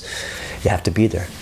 It's not just seeing, it's not just feeling, it's becoming this thing, this weird level of spirit that is real. The wind in your face. What is that world? Okay, got the chills. Ayahuasca, you just brought back the. Yeah, of course. I'm an ayahuasca shaman. So, okay, guys, that was. So there's 3 people who have not yet had their initial intake with Nathaniel. That'll be Cindy, Noda, and James. So Nathaniel is still here, so you guys can take care of that. What we will do is we'll go over to the kitchen and we'll go over he's gonna get a refill of the H2O2 actually at his place and bring that back over. And then we do have the niacin over there. So we can you can start with small doses of the niacin as well. And then we'll show you where the minerals are, because the minerals are over there. And everyone has a water jar. Yes? Okay. So if you guys can keep track of your water jars and everybody's dehydrated because I haven't seen anybody drinking too much water. Okay. So try to like keep it flowing. And then saw you get up to go pee pee. Yeah. And then we wanna kind of coordinate a good time for our daily exercise session. Jackie, times for the exercise session where we can start every day and it can be routine, so it becomes a schedule that we all stick to. What time would you guys like to begin? We would like to start a morning session of exercise every day. What time do you guys prefer to begin your exercise? I'll tell you before you even say anything. The military people, they're like 8 o'clock or worse. And if you're sort of medium of the road, it's 9 o'clock. And if you're sort of toward like at the end, Jackie, let's do it at 10 o'clock. So in the beginning, it's good to start out early just because, give yourself a couple hours in the morning to get up, do your thing. And it's usually like the best thing. Once you do it once, you'll say, damn, that was worth it. And you'll do it again. But even it may take you a couple of times. But try to, and same with me. I don't just come out there just because, no, it helps me a lot. Super a lot. So last group wanted 9:30. I think we've done before 8:30. It was hotter we did earlier, but now that it's not hot, Yeah. it's cold. So it's been nicer. But it's supposed to be next week. It's supposed to be beautiful. It's because this cold front they're manufacturing out in the ocean over there. Yeah. So we have 3 people who are coming from the middle house. So what we also want to do is coordinate the time that we'll begin the workshops. So we could probably, therefore, it's easier for us to all stay together. So I was thinking maybe we could start workshops at around noon. That gives you a little bit of time after the morning session to get in the sun, because that's going to be one of your most important therapies while you're here, is going to be getting in the sunshine. Find a spot back there. Remember, once you learn how to clean your skin, everything between your toes, everything gets scrubbed. Yeah. Coconut oil, magnesium minerals, now you're conductive. Private parts, when's the last time they got in the sun? Private parts, when's the last time they got in the sun? When you were a kid? When your mom pulled your butt up to the air, cleaning your diaper? Okay, think about it. When's the last time you had your boys in the sun? Okay, exactly. When's the last time you had your boys in the sun? Okay. Yesterday for me. And this is the best thing. And if you're a man, if your testes aren't the size of a medium-sized chicken egg, they're not working. Okay? They're not working. A 60-pound dog, a Labrador Retriever's got bigger ones than most 6-foot males. Okay, this is because testosterone is not working when the testes shrink. And that's the biggest complaint with men over 40. Their testosterone shrinks and their testes shrink. And if you're a female, you just don't see your ovaries because it's the same thing. They just shrink up the marbles too. Okay? So how do you get the sun? Where the sun doesn't shine? It stimulates. If you're a guy, and let's say your testes were this big when you started, 40 minutes in the sun with boys in the sun, whoa, I'm going in the sun again tomorrow. Why? It's because your hormones all of a sudden got stimulated. The sun will stimulate your hormones. Everywhere, private parts. Put your butt up in the air, no one's watching but the birds. So some people do sun in front on this little hump no one can see with your clothes off, whatever. Or go in the light. No one's here. The lights are just flowering right now. So in another 2 months, though, I'll have 30 or 40 people crawling over here picking off fruit every day. So then it's hard to sun. And there'll be fire ants. Yeah, and if you're gonna go out there, just bring a little towel with you. Just put it on the ground, and it's really cool. Maybe I got 30 acres right here. You can hide a lot. Just between the trees, shoot, you just down like this, all you see is the trees and bird flies by. Whoa! Honey, you white. You need to get a tan. And then things that maybe you guys need. Cindy, do you need more warmth in your place? Yes. Dr. Cassar, do you have that space heater for Cindy in the master suite in the middle house? She's a little bit cold. Yeah, I know. I have one downstairs. You do? Yeah. And then Noda, is that room dark enough for you? Right Oh, I brought eye masks. Eye mask, okay. I just, I like the cold. It's been like this for like but 2 I or 3 weeks. An extra blanket. Okay, so Noda is looking an extra blanket. Yeah, and Okay. the other thing is, do you have the potty stools? I see you have it up here, No, but none in the pool. that's brand new, huh? I haven't got those yet. I gotta find some of those. I'll get some. Because those are very good for you to. Yeah, that's And what you know, I was- sitting on the toilet too. Look, when you sit down every time, because you guys need to, you know, help yourself. You find your belly button and this bone here on the right-hand side. You bisect the tube in between here, and you're going to push down and massage this valve with your legs up like this. So you're pushing like this, and you're trying to go way back in your deep stomach to your spine, and to find a little ball and bump in there. Well, dig deep and push on it. And then same thing on the other side. Belly button and this bone called the ASIS. Bisect the tube. Put your fingers on top and then dig in. You can do it with one hand, but you can see I got my hand wrapped around here like this, so I can squeeze. It's not just doing this. You can't get it. You have to push it in like this and really twist it in and massage all those intestines. Try to get some of that hard tar out right now. And this will help, because it doesn't come out by itself. Most of the debris comes out easy. But if you have constipated and you feel like you got to go, and it's like, hey, it's not coming, enema. Maybe we've got some different things you can take by the mouth. But you should go poop a couple more times, because don't think I don't have any poop in you right now. If anyone needs enema bags, I have some non-toxic silicone enema bags. If you need one, raise your hand. Yeah. 1, 2. We just get them up. We get them off Amazon, so whatever we pay for them, we just give them to you for. So they're like 20. They're 25 off Amazon. The silicone ones, you need the silicone tube, the silicone nozzles, not the garbage plastic phthalate ones. Yeah. Because you're going to use water, that's one thing. You're going to use lemon, you're going to use maybe coffee, you're going to use something else. It eats up all the bloody plastic. You're trying to get away from plastic. Okay. What's your input on coffee and Light coffee roast only. Yep. Medium roast and dark roast, which is super toxic for people's liver. People are doing all these coffee enemas, and they're doing it with burnt coffee. It's polycyclic aromatic hydrocarbons. You want the caffeine to stimulate, but you don't want the burnt. Right. You don't want the material that's burnt. But you can buy Do you still need this? No, we're done. Oh, yeah. I'm just gonna. Like coffee. So, okay. Okay, so I'm just going to say goodbye to the film. Okay, guys, that was just a little discussion. And remember, like I said, a lot of people really want to see that, look, there's a group, it's not just 1 or 2 people. We got so many people. I get like 50 people a week at least that inquire here. It's overwhelming. And if you did get an email from me, you got lucky, because I only do like 10-15% of them. I can't get them all. Yeah. I just take